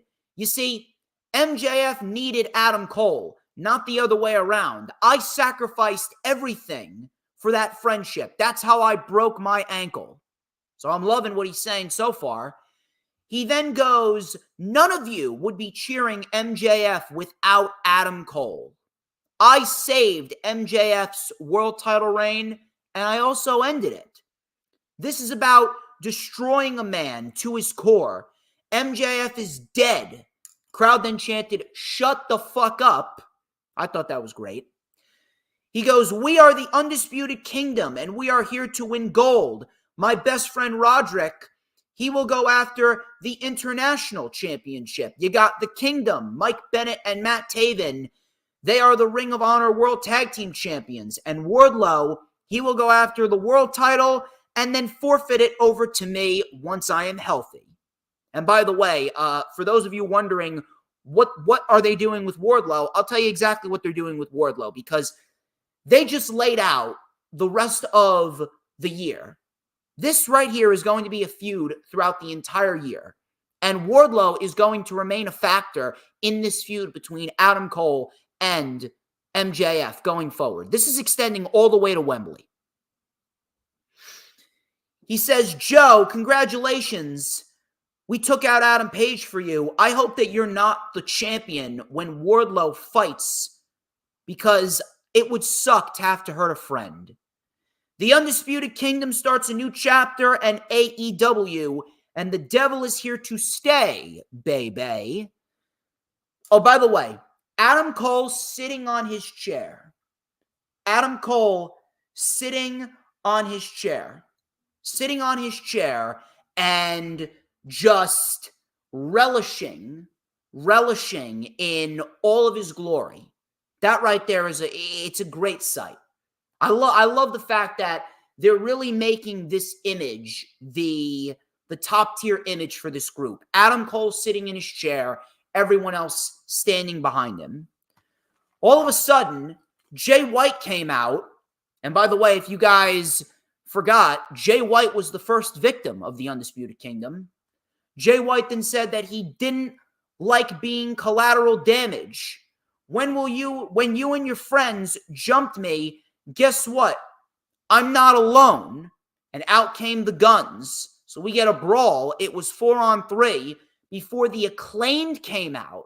The Acclaimed came out with Daddy Ass, and they ran off the Undisputed Kingdom while both factions stared each other down before Bullet Club left. This was perfect. This was perfect. And you know why this was perfect? You know why this was perfect? It was perfect because the Undisputed Kingdom, they explained everything. They explained everything that they needed to explain. They explained everything that they needed to explain, and they gave the group a mission statement. And this is going to result in a storyline that extends all throughout the year going into Wembley and the end of the summer. Secondly, Bullet Club Gold and the Acclaimed, they came out and they went after the Undisputed Kingdom. It makes sense. You know why it makes sense? Because the Undisputed Kingdom took them out. Undisputed Kingdom took them out. It makes picture-perfect sense. It makes picture-perfect sense, and now we could very well see a Trios Championship feud between all three factions. And then you know what else is great? Whenever MJF decides to come back, which I'm assuming is going to be Revolution, I'm not sure how MJF is going to play around with the shoulder surgery. I'm not sure how he's going to do that. But let's just say MJF is willing to come back probably after Revolution at some point. Let's just say the end of March. MJF takes the next 3 months to recover and recuperate. MJF takes the next 3 months to recover and recuperate. MJF comes back. We got ourselves a match at Double or Nothing. It's MJF and Adam Cole. Adam Cole wins. All throughout that time, MJF's mission statement, he now needs to find backup. MJF needs backup. Who better than old friends? FTR. FTR is going to be right there. What's FTR going to do after they're done with the House of Black? You got a picture-perfect storyline in there between MJF, FTR, and the Undisputed Kingdom. So FTR is going to join up with MJF. Then, a big portion of the story here is going to be MJF and Wardlow. The story is going to revolve around MJF trying to tell Wardlow that he's changed, trying to tell Wardlow that you should not be winning the world title just to forfeit it to Adam Cole. You're good enough to be world champion on your own. MJF is going to be faced with the task to get Wardlow to side with him. MJF is going to be faced with the task to get Wardlow to side with him. And when Wardlow inevitably sides with him, you got yourselves a 4-on-4 scenario. That's your blood and guts match. The Undisputed Kingdom will be involved in blood and guts in some way, shape, or form. And then you, if you want to do 5-on-5, you have 2 individuals that you can plug in there as well. Swerve Strickland should ultimately take the title off of Joe. After Joe loses the title, you could plug in Joe against MJF and the Pinnacle. You can plug Joe in there with the Undisputed Kingdom. Or, if you don't want to plug in Joe, Kyle O'Reilly if he's ready to come back. I would prefer Samoa Joe because Samoa Joe makes a little bit more sense. Samoa Joe and the Undisputed Kingdom, that's 5. Who joins up with MJF and the Pinnacle? Hangman Adam Page, because Hangman was taken out. Hangman was taken out by the Undisputed Kingdom, so you got MJF, Wardlow, FTR, and Hangman Adam Page versus Samoa Joe and the Undisputed Kingdom. That's a 5-on-5. That's your blood and guts match. And then blood and guts will bleed into Wembley, where we get 2 major matches stemming from blood and guts. You get Hangman versus Samoa Joe and MJF versus Adam Cole, potentially in a Texas death match or an unsanctioned match. There you go. I just mapped out a full-fledged plan going into Wembley. That's how it needs to play out. Orange Cassidy and Dante Martin. This was for the AEW International Championship. This was a very good match. This was a very, very, very good match. Dante Martin, it's great to see Dante Martin in a position like this. We had Dante Martin delivering a nice tope suicida, but ultimately he got sent into the barricade by Orange Cassidy with a shotgun dropkick. Dante then delivered a suplex on the floor. Coming back from commercial, we had a Stun Dog Millionaire by Cassidy. Dante with a tope suicida and a springboard crossbody for a 2. Dante then with the light kicks. We had a super kick by Cassidy, satellite DDT by Cassidy, that got a 2. Dante was caught with a diving DDT. Dante kicked out. We had a pop-up knee by Dante for a 2 count. Dante with a tight rope walk into a big splash for a close 2 count. Back and forth roll-ups. Orange Cassidy then came in with an orange punch connecting on the money. All of a sudden, he gets the pin. 1, 2, 3. So, Orange Cassidy gets the win. He gets the win in a very good match against Dante Martin. And then afterwards, we get Private Party returning out of nowhere. Mark Quinn is back.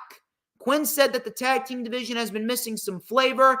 It's been missing some Private Party. Isaiah Cassidy then said, we're putting all tag teams on notice. Young Bucks, FTR, even the Hardys. I say, new year, new champs. Can I get a, oh yeah? I like it. Put a renewed focus on tag team wrestling. And you know what? We're going to get even more of a renewed sense of tag team wrestling tonight. Just watch what FTR and the House of Black do. Just watch.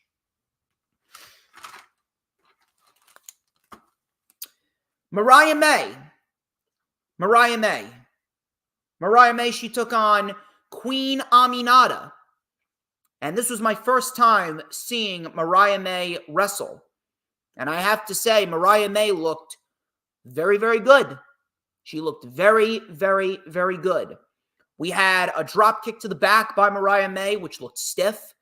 Mariah May was then caught with a slap. We had a couple of stiff clotheslines by Queen Aminata. Mariah May then came out with a very nice-looking sling blade, and then she hits the Samoan driver, which she calls Mayday. Mariah May looked very good here, and I'm very much looking forward to seeing what Mariah May does going forward. If she keeps up the pace, I can definitely see her winning the TBS Championship in due time. Renee Paquette then came to the ring to interview her. She says that this moment was surreal, but unfortunately, the only regret is that they had to do this in New Jersey. Crowd booed. All of a sudden, we saw the crowd look to the stage, and Deonna Purrazzo came out. Purrazzo then told Mariah to tell Toni Storm that they are living in the era of the virtuosa and that she is all elite. Mariah May then said, "I am not the messenger girl. Go tell her yourself, bitch." Mariah then slapped Deonna. Deonna then hit her right back and gave her a big boot, sending her out of the ring. And Mariah May, she is collateral damage for Deonna Purrazzo, as Deonna Purrazzo is here in the AEW women's division. This is a great thing. And now we're off to the races for the women's division being started on the right foot. This is exactly what we needed.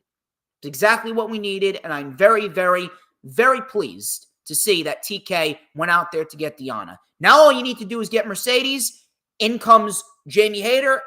In comes Britt Baker. And boom, the AEW women's division is stronger than ever. It's a great thing.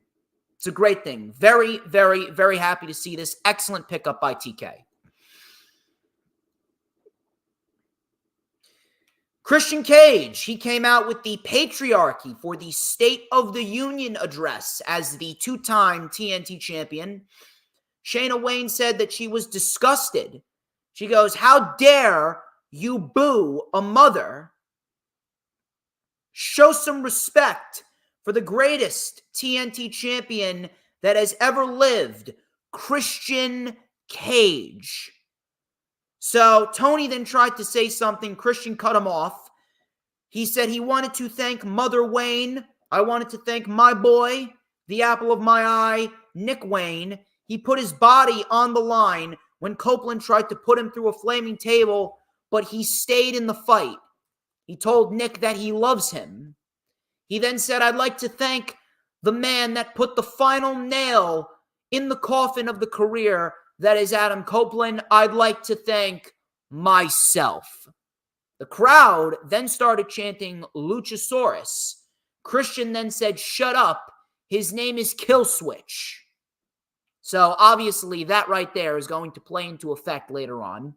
Christian then said he beat Copeland twice. "No more title shots for you. You have to realize that Christian Cage is superior to you. One of us doesn't have a soul. That's why I stand before you still, TNT champion. I made this title prestigious. And in the end, we will remain the faces of AEW now and forever." This is MJF and Wardlow revisited. It's legitimately MJF and Wardlow revisited. It's a great thing to see that Christian Cage is getting Luchasaurus more over.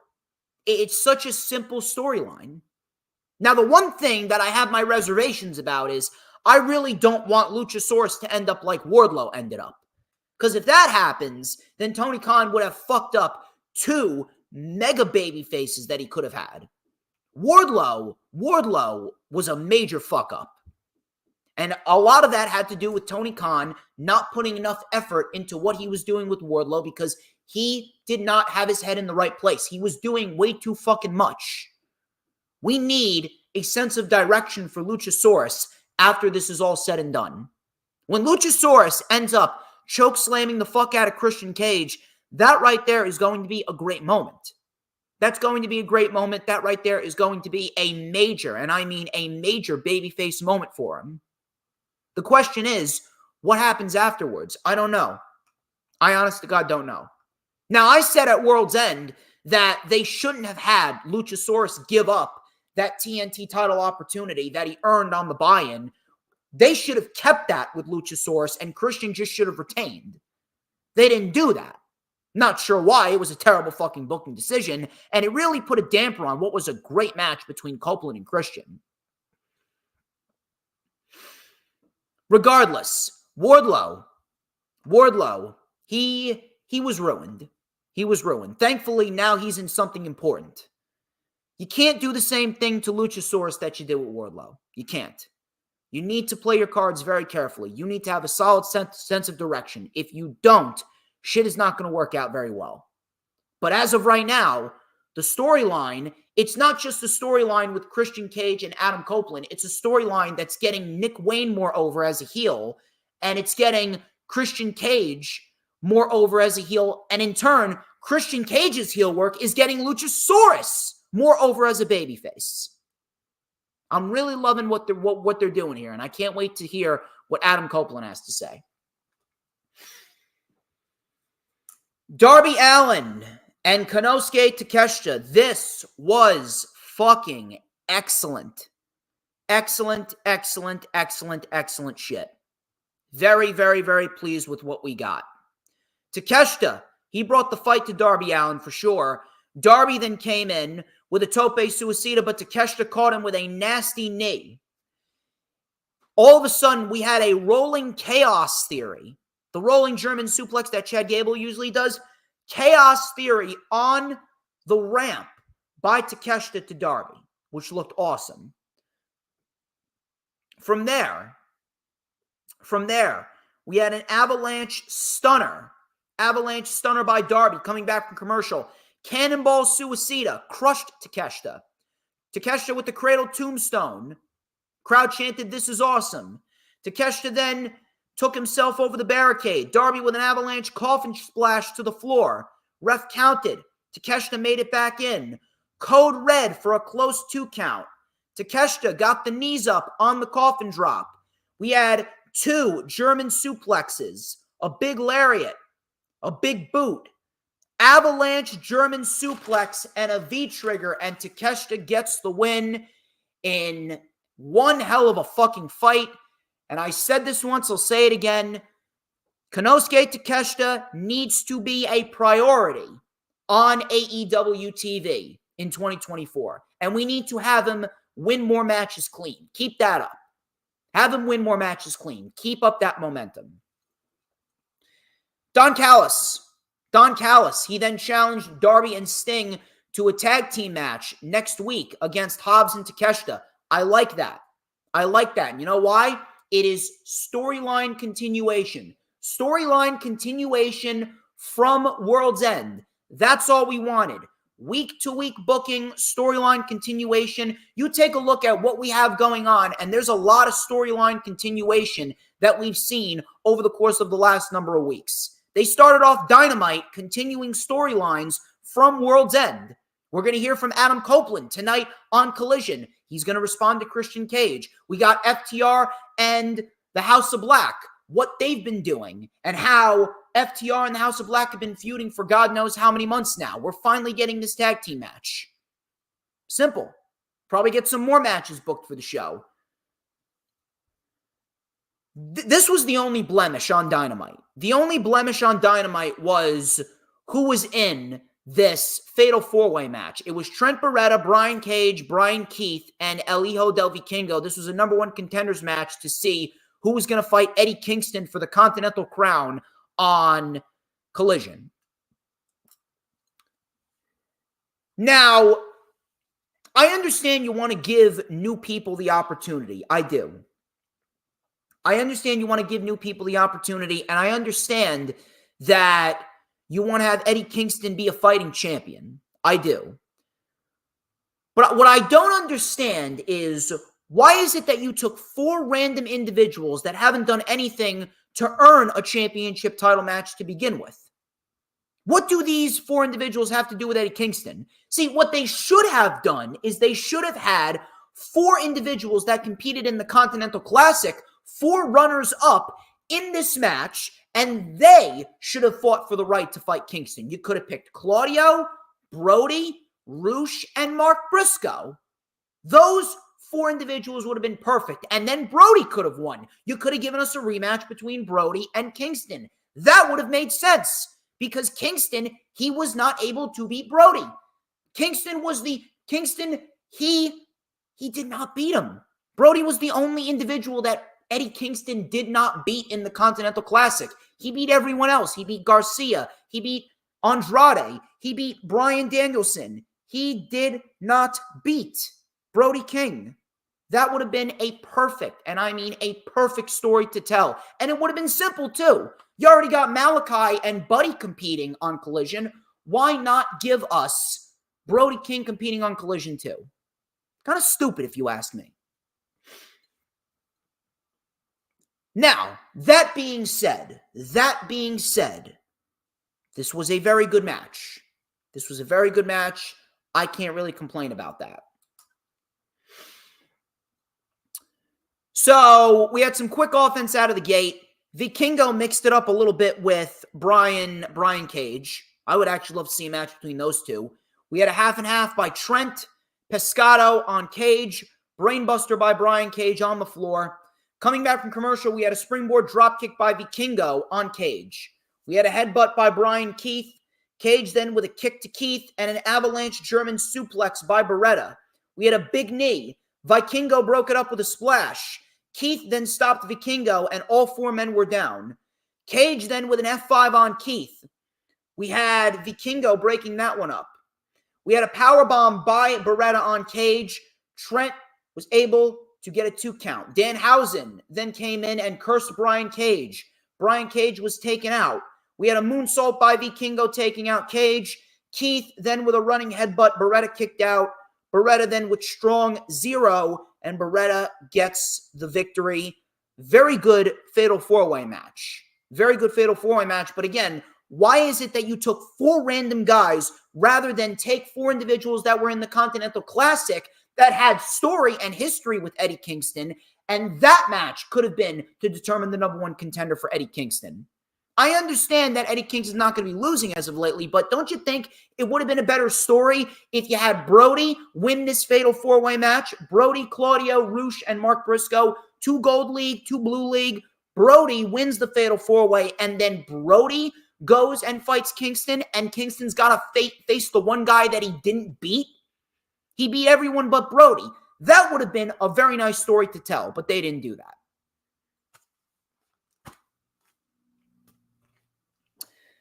Main event. Daniel Garcia and Swerve Strickland. This was a great main event. Excellent main event. So, Daniel Garcia, just like Konosuke Takeshita, Daniel Garcia, he should be a priority in 2024. He got himself over through the Continental Classic, and he got himself over through the dance that he does. 2 very simple things. The Continental Classic made Daniel Garcia more over than he was. That's exactly what we needed. That's what the Continental Classic should be about. This was a very good main event. So, we had Garcia trying to mount a comeback. We had a running face wash and a back body drop. That got a 2. Swerve Strickland then with a backbreaker and a reverse 1916. Garcia kicked out. Both men were on the announce table. Garcia went for the sharpshooter but fell off the table. Crowd chanted, "You fucked up." We had a superplex by Garcia in the ring. Swerve Strickland hung on and he delivered a brainbuster. Very nice brainbuster. Swerve then with the house call. Garcia kicked out. Swerve stomp. Garcia kicked out again. Garcia then tried for a roll-up. All of a sudden, Swerve reversed it into another house call and then the JML driver, and Swerve gets the victory in the main event of Dynamite. Really good stuff. And this main event capped off a great show with great wrestling and great storytelling. Nana, he then low-blowed Garcia. Swerve then low-blowed Matt Menard, who was at ringside. All of a sudden, out came Hangman Adam Page, and Swerve laughed right in Page's face. Page and Swerve then got into a brawl. The crowd was going nuts, and the refs came out to separate them. And it looks like we're headed down the road towards Swerve Strickland versus Hangman Adam Page, part number 3. And I'm sure no one has anything bad to say about that, because after what we saw in the last 2 matches, you know for a fact that these two are going to bring just as much, if not more, energy than what we saw initially. This was a great show, exactly what AEW needed. Now, like I said in the beginning of the stream, the plan here is for Swerve Strickland and Samoa Joe at Revolution. I said no. That is not how they should play that out. Because if Swerve Strickland fights Joe, then Swerve has to win. You're not going to put Swerve in a world title match and have him lose. And Samoa Joe, he deserves a hell of a lot more than just being a transitional champion. I already told you what needs to be done, and I'm going to stick to this. Swerve Strickland and Adam Page should be the match at Revolution. It should be Swerve, Hangman, Part 3, as an unofficial number 1 contenders match. Put them inside a steel cage. You already got a standard match. You already got a Texas Death Match. Give me a steel cage match. This is a fight forever type of feud. Swerve Strickland has been Hangman's best program ever since he was fighting the Elite and going after the world title. Ever since Hangman was going after Omega, he has not had an opponent that has given him these types of matches. Now, you can throw in Jon Moxley as well. The Jon Moxley-Hangman feud was very good. But Swerve Strickland, the story behind Swerve Strickland and the fact that he's targeting Hangman because he wants Hangman's spot, it's such a simple story. And it's made Swerve Strickland that much more credible. It has given Swerve Strickland a boost of adrenaline. And that just goes to show you how good Hangman is. Hangman is benefiting from Swerve Strickland, and Swerve is benefiting from Hangman. It's a fight forever type of feud. That is your match at Revolution. Do not waste it on Dynamite.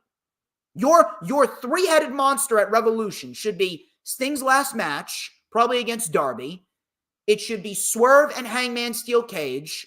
And if you want a world title match for the show, you have 2 very suitable names in Jon Moxley and Bryan Danielson. You could plug either one of those in there against Joe, and you can have Joe beat him. Simple. Why would you waste Samoa Joe's title reign as a 2-month meaningless reign, ultimately just to get it on the hot hand? You don't do that. Swerve can wait another 3 months. Swerve can wait until Double or Nothing. Swerve wins the world title at Double or Nothing, and Samoa Joe gets his title defense in there at Revolution. In no way, shape, or form is it necessary for Samoa Joe to lose the championship to Swerve at Revolution. Give me Swerve and Hangman Part 3. Swerve can win the world title at Double or Nothing, and then you can build towards them potentially main eventing Wembley. If Will Ospreay is not going to be in the main event of Wembley, if we're going to do Will Ospreay versus Omega 3 at Wembley, if we're going to do Okada versus Bryan 3 at Wembley, give me Hangman versus Swerve Part 4 at Wembley Stadium. If you want to, you could tell a long story with Hangman. You could tell a long story with Hangman and Swerve. You could have Swerve and Hangman main event Wembley. You can have Swerve beat Hangman. Swerve then goes on a year-long title reign going into next year's Wembley in 2025. You can run the match back, and then Page can become the world champion at the end of Wembley in 2025. There's a lot of different routes that you can go, but Swerve Strickland, he does not need to win the world title now. Save that for Double or Nothing. Save that for that pay-per-view, and give me Swerve Hangman steel cage at Revolution. That's the way to go. Do not waste this match on Dynamite. Great show for Dynamite. However, it was only the second best show of the week. I can't even believe that I'm going to say this, but I was very, very, very pleased with what we got for SmackDown. SmackDown had their New Year's Revolution show. And my God, Triple H came out of the gates hot. And I mean, he came out of the gates hot. Really, really, really, really good. And I'm telling you, if this is what we're going to get going forward on SmackDown, this could very well be SmackDown's best era since the 2016 era. I'm very, very, very much looking forward to seeing what Triple H has in store for SmackDown this year. Matter of fact, I even put it out there. The first SmackDown of 2024 was better than every single SmackDown episode of 2023. This was the best episode of SmackDown in the last 12 months. Fight me on it. I don't give a shit. It's the truth. It's a fact.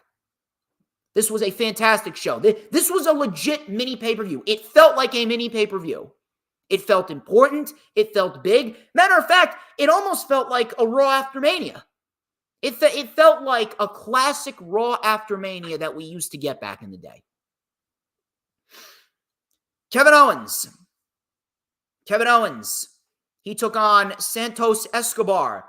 This was the finals of the United States title #1 contenders tournament. Logan Paul came out to watch.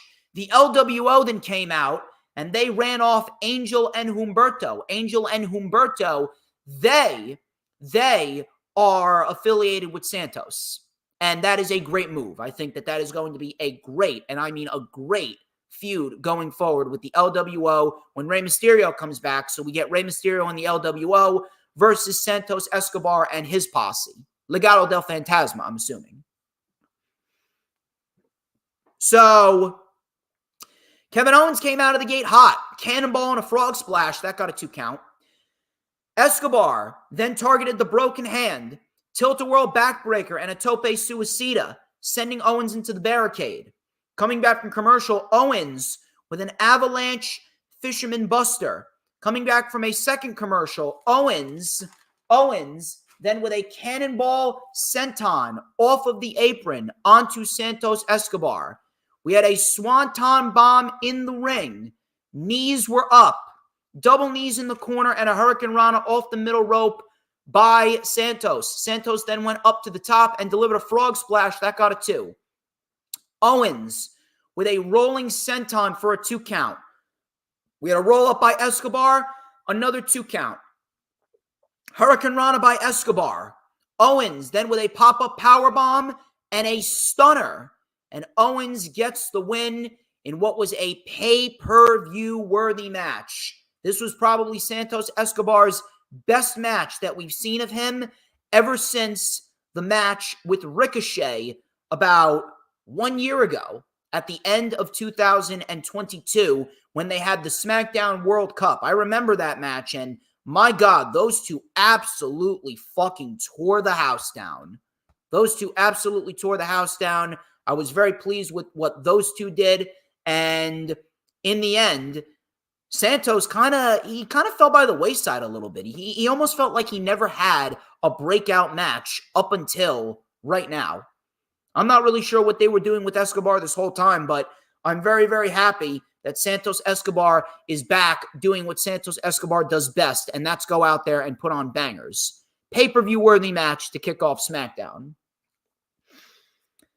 Logan Paul then said, "Congratulations, Owens, but I just want to let you know that beating me is like the Canucks winning the Stanley Cup, because it's never going to happen." Owens then took his cast and bashed Logan Paul right in the face. Triple H starting off 2024 on a hot note. Matter of fact, not only was this pay-per-view worthy, but this was the best opening match for SmackDown. The best opening match for SmackDown in months. Awesome stuff. Bobby Lashley and the Street Profits. They came out and they addressed the crowd. Lashley welcomed everyone to New Year's Revolution. He said that 2023 was the hardest year of his career in WWE, not because he didn't put in the work, but because the work did not translate into the results that he wanted them to translate into. But the highlight of his 2023, he said, was teaming with the Street Profits. We will take what we want in 2024, said Lashley. The crowd was chanting for Bobby. Ford then said, we will take advantage of any opportunity to win gold. Lashley then declared himself for the 2024 Royal Rumble match when all of a sudden, Scarlett came up on the big screen and words flashed over the Titantron and it said, the end is near. Out came Cross and Scarlett, and to Cross's left came Paul Ellering. Paul Ellering came out, and then all of a sudden, the Authors of Pain, Akam and Razar, showed up out of nowhere. They attacked the Street Profits. They delivered the Super Collider, and then Karrion Kross delivered the final prayer on Bobby Lashley. And Karrion Kross stood there with AOP and Paul Ellering. My God, do they look good or do they look good together? Finally, for the first time in forever, first time in literally fucking forever, Karrion Kross feels legit. This is great. This is exactly what they need. And if anything, if they keep up what they're doing here, if they are able to just run roughshod over WWE, they got this feud with the Street Profits, that probably is going to result in a match at the Elimination Chamber. We have that match at the Elimination Chamber. That right there, I would say, is a pretty good lineup. So if we have Rock Roman at the Chamber, we got 2 Elimination Chamber matches. We'll probably get Rhea and Nia. And then we got the Profits and Lashley versus Karrion Kross and his faction. I'm not sure what they're going by, but I guess we'll find out. Either way, very, very pleased with what we saw. They looked great together. This is a great thing, and I cannot wait to see what the future holds for both the Authors of Pain and Karrion Kross. This is exactly what Kross needed. Michin, Mia Yim, she took on Io Sky for the WWE Women's Championship. Now, I complained about how this match was brought about. And rightfully so, because we did not need Mia Yim pinning Io Sky. We did not need Mia Yim pinning Io Sky a couple weeks ago on SmackDown. That was a terrible fucking decision. But, I cannot complain. Because this was a very good match. This was Mia Yim's best match on the main roster. Ever since she got called up to the main roster, she has not felt important whatsoever. She has not felt important at all. Now, I can finally look upon Mia Yim and say that, all right, you know what? She's on the right track. I want to see more. I want to see more of what she can do. Now, I understand that, listen, it's Io.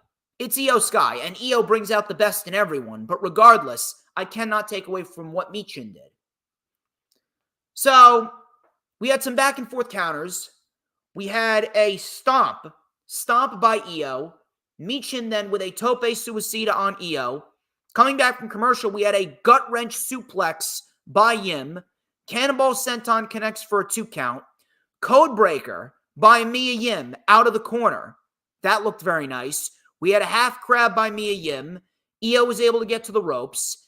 Io then with a bridging German suplex on the apron, which looked awesome. Bridging German suplex on the apron. Afterwards, Io then with a springboard missile dropkick. She went for the moonsault, but Mia Yim got the knees up, delivered a high-angle dragon suplex. That got a 2 count. We had a Meteora by Io for another close 2 count.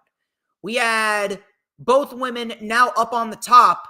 Hurricane Rana by Io was stopped, and this was a great spot right here. Mia Yim stopped the Hurricane Rana by Io, and Mia Yim delivered an avalanche Styles Clash from the middle rope. Io just got her foot on the rope. That looked awesome. That looked fantastic. So, afterwards, Mia Yim was then caught with a Meteora against the barricade. Meteor in the ring.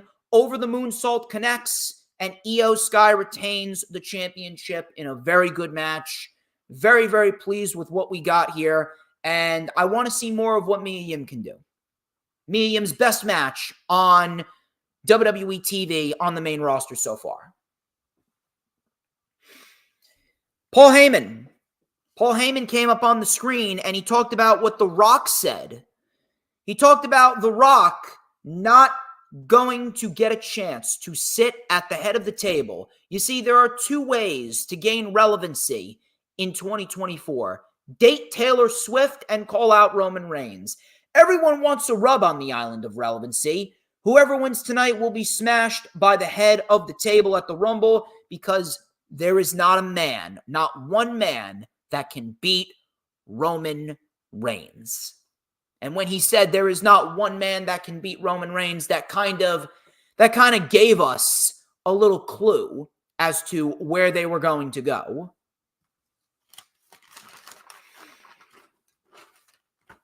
Next week on SmackDown, we got Bianca Belair versus Bayley. We got Grayson Waller and Cameron Grimes. And we got the LWO versus Angel and Humberto.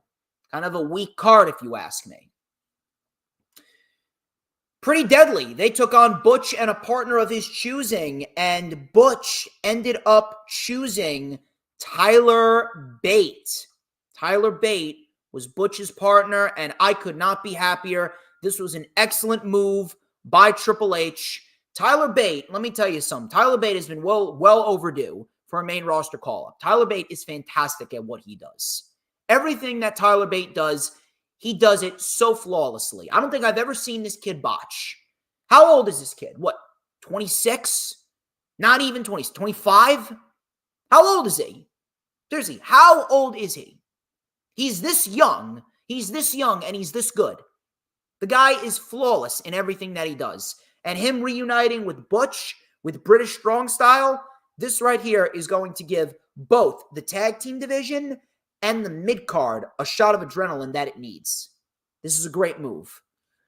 Now, I'm not sure what happened with this match. The match itself was fine. It was a decent tag team match for what it was, but for some weird reason, the crowd just started excessively booing. I'm not really sure what happened. I'm not sure if anything was going on in the crowd. I'm not sure if there was a problem with the referee or anything, but either way, it was just kind of odd.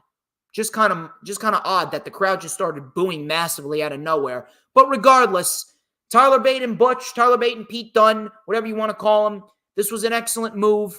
And Tyler Bate is going to be a big, big asset, a very hefty asset to the SmackDown roster going forward.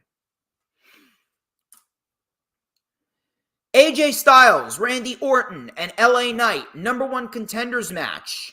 The action was fast-paced right out of the gate. We had Knight bouncing Orton's head off the desk. Same with Styles. And then all of a sudden, it turned into a ring around the rosy of back suplexes on the announce table. Orton caught one. Styles caught one. LA Knight caught one. Just round and round and round we go.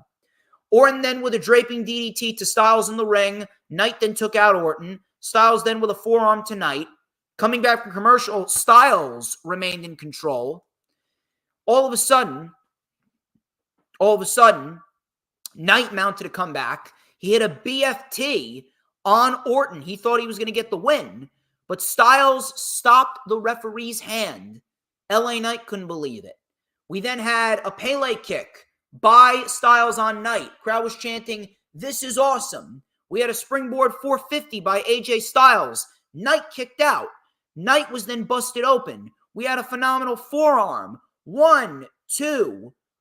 Oh, actually, it wasn't a phenomenal forearm. It was a phenomenal forearm into an RKO. Excuse me. Randy Orton was in.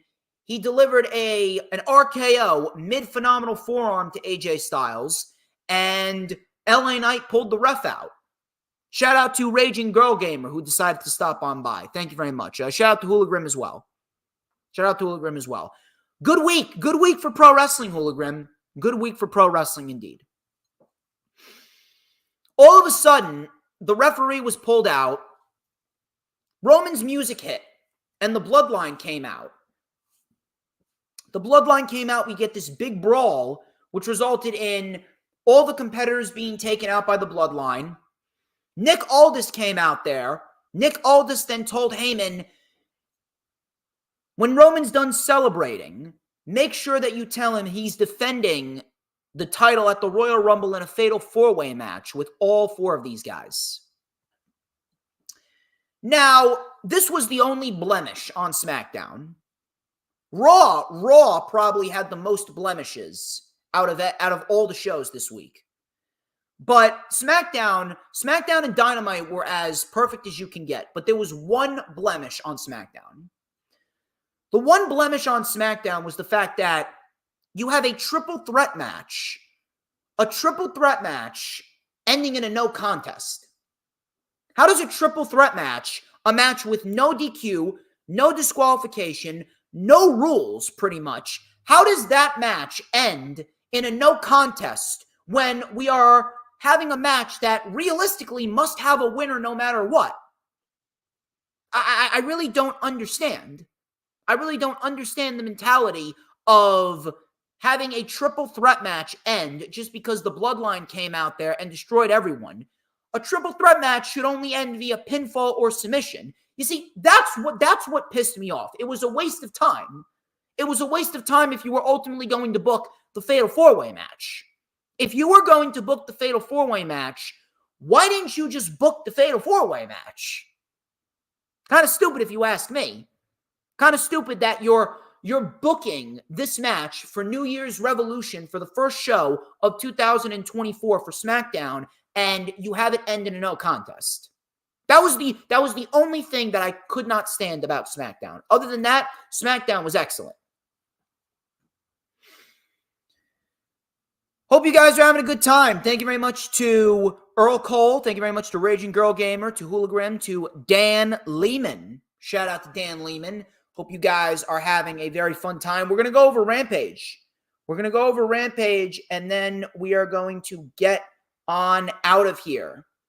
Going to get on out of here, and I'm going to relax. I'm not really sure what I'm going to do, but I'll tell you something. I'm going to actually enjoy my weekend because I did not get a chance to enjoy the New Year's holiday because of my fucking stomach bug. Rampage. We did get some decent material on Rampage, and it seems as though Tony Khan is trying to give the women a little bit more opportunity. I guess you can, you and all of the woke liberal feminists on social media can all rejoice because Tony Khan gave us two women's matches. Tony Khan gave us two women's matches on Rampage. So Rampage started off with Mark Briscoe, Matt and Jeff Hardy. I guess you could call them Dem Hardys. It was Mark Briscoe and Dem Hardys versus Kip Sabian, The Butcher, and The Blade. This was a trios match right here, and we got ourselves a decent little trios match right here. I want to point out one thing. One thing I really loved about this was the ending. The ending sequence to this trios match was fucking fantastic. And if they really want to throw Mark Briscoe on there with the Hardys, I think that is a great move. If they want them to go forth as a trio and they are fighting for the trios championships, I would not mind. Matter of fact, I would not mind seeing these guys versus the Acclaimed. I think that this should be a match that we should get in the coming weeks. But Matt and Jeff with a double suplex on Kip. Jeff Hardy is moving very, very well. I'm glad that Jeff Hardy got himself clean. Jeff Hardy is moving very, very fluidly out there, which is surprising because he's always the guy that takes the crazy bumps. It's unbelievable. Crowd was chanting, "Let's go, Hardy." Matt Hardy, he then came in with a splash from the middle rope onto the Butcher, tagged to Mark Briscoe. He was giving Butcher and Blade some redneck kung fu. Butcher then tripped Mark Briscoe up on the apron, and Mark Briscoe was then given an Arabian moonsault by Kip Sabian. Briscoe was isolated. We had a half Nelson backbreaker for a two by the Butcher. Coming back from commercial, Briscoe got the tag to Jeff Hardy. Jeff Hardy with an atomic drop, a low drop kick, and an elbow for a two. Hardy with a middle rope splash. We had some poetry in motion. The Blade then delivered a DDT to Matt Hardy. Sabian then accidentally delivered a double drop kick to his own partners. This is where the sequence came in, and I love this sequence right here. The final sequence of the match was Kip Sabian. He caught a twist of fate by Matt, tagged to Jeff Hardy, swanton bomb by Jeff, tagged to Mark Briscoe, froggy bow by Mark Briscoe, one after the other, and Mark Briscoe gets the win for his trio. Solid opening match. I didn't have an issue with it. I would like to see Mark Briscoe and the Hardys as a trio going forward a little bit more. I think that they could be a very fun trio. To say the least. Matter of fact, if they want to have the Acclaimed fight them, I would not mind that at all. Sammy Guevara, he was interviewed by Renee. He was with Chris Jericho. And by the way, I think we already knew that Chris Jericho was being lied about. Chris Jericho was being lied about by Nick Hausman. Fuck Nick Hausman. It's fuck Nick Hausman all day, every day. So Sammy Guevara was interviewed. He talked about fighting Ricky Starks next week. Jericho promised that if Big Bill gets involved, he will take him out. I'm looking forward to that match. That is a great match for Dynamite Homecoming. And to my knowledge, if I'm not mistaken, is this a first time ever match? I don't think we've ever seen Ricky Starks versus Sammy Guevara. I think this may very well be a first time match. But Dynamite Homecoming is looking pretty decent. We got Konosuke Takeshita and Powerhouse Hobbs versus Sting and Darby. We got Sammy Guevara and Ricky Starks. See what else they add. I think we could very well get the Hardys versus Private Party. Now, that would be a great tag team match if you really want to continue building up the tag team division. Chris Statlander and Willow Nightingale, they took on Kendi Hardcastle and Notorious Mimi. Stokely Hathaway, he actually introduced Willow Nightingale and Chris Statlander. I don't know what they're doing here with Stokely Hathaway, but Chris Statlander and Willow, they win. Statlander with the power, Blue Thunder Bomb on Notorious Mimi onto Kendi Hardcastle. Willow gets the win with the Spine Buster, and that was pretty much that.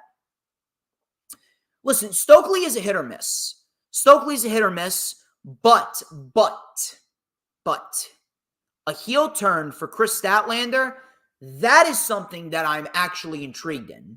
I do believe that if they want to experiment with a heel turn for Chris Statlander, I do believe that Chris Statlander could receive that extra oomph.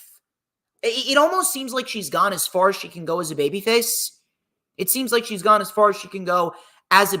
So why not experiment with her as a heel? It's not going to kill you. We'll see what happens. Anna Jay and Hikaru Shida. This was decent for what it was. Anna Jay usually has her best matches with Shida. And when it comes to Hikaru Shida, she usually brings out the best in everyone. There was one fuck up here. The one fuck up was Paul Turner. He looked like it looked like he botched the 3 count. It seemed as though Anna Jay won this match. And Paul Turner botched the 3 count. I'm not really sure what exactly they were going for here, but it really didn't look all that good. And the crowd, they let Paul Turner have it. They were booing him. They did not hold back when it came to Paul Turner. But the match itself wasn't bad. I'm not really sure where they're going with Anna Jay and Shida, but if you're asking me, I am putting Hikaru Shida in the ring with Julia Hart. Because that is the type of opponent that is going to make Julia Hart a better pro wrestler. Julia Hart, Hikaru Shida, that should be a TBS championship match. No questions asked.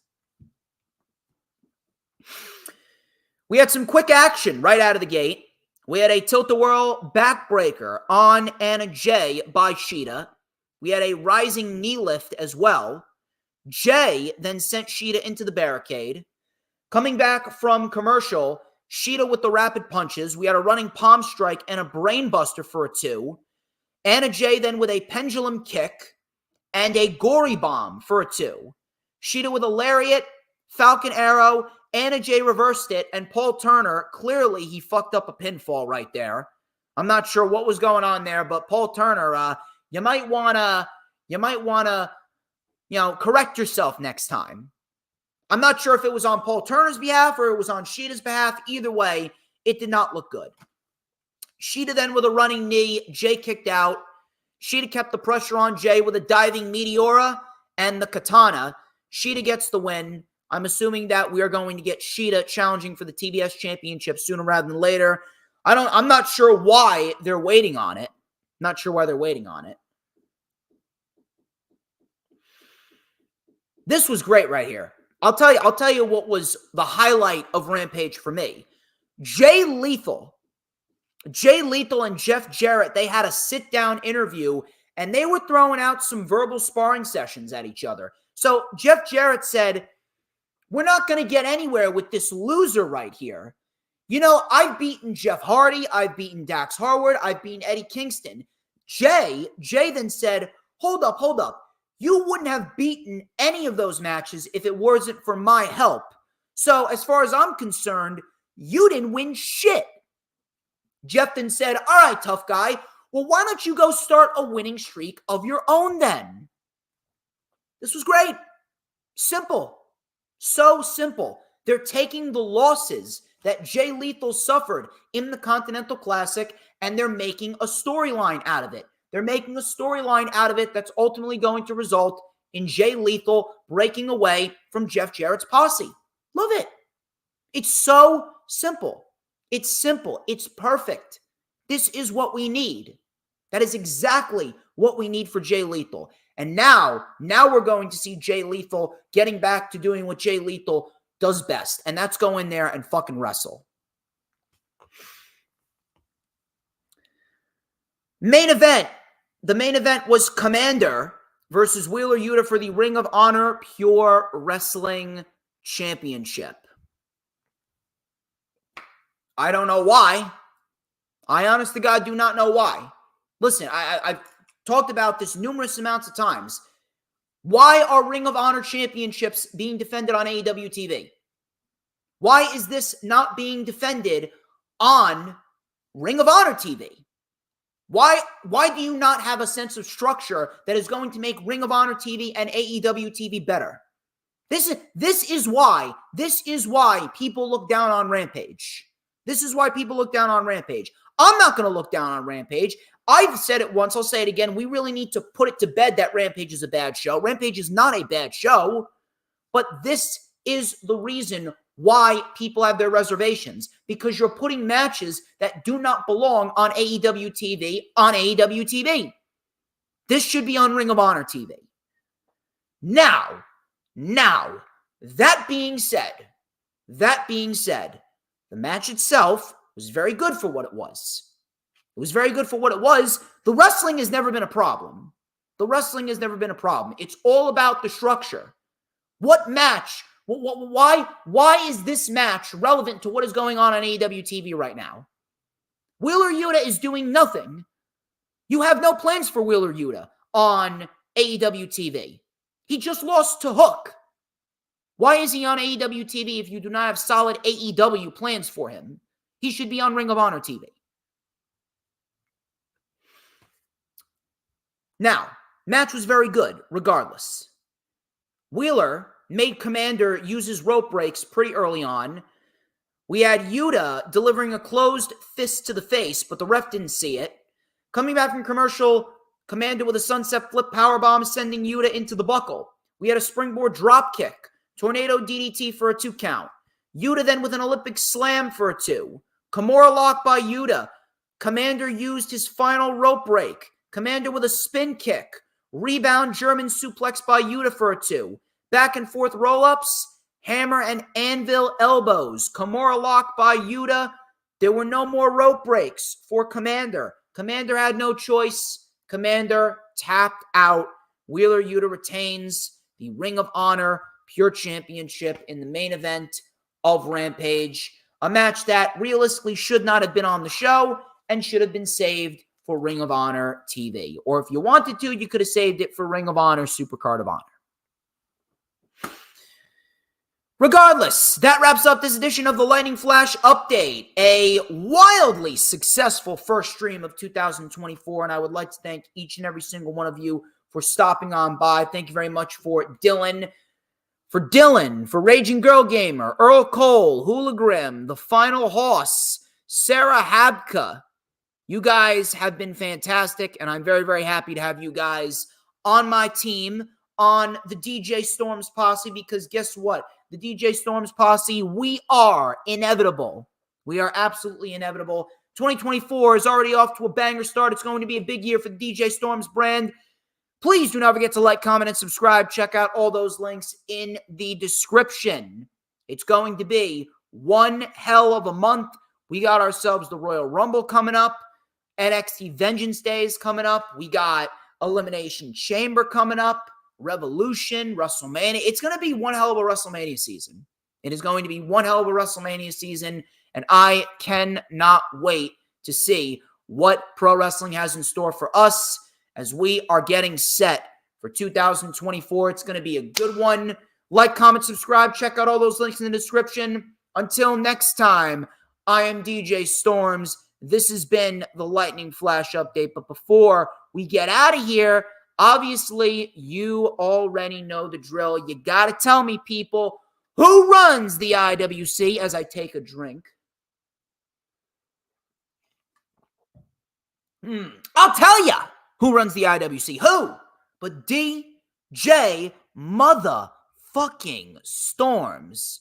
And don't you ever, ever, ever forget it. 'Cause we want retribution. Oh yeah, we want retribution. Oh yeah, we want retribution.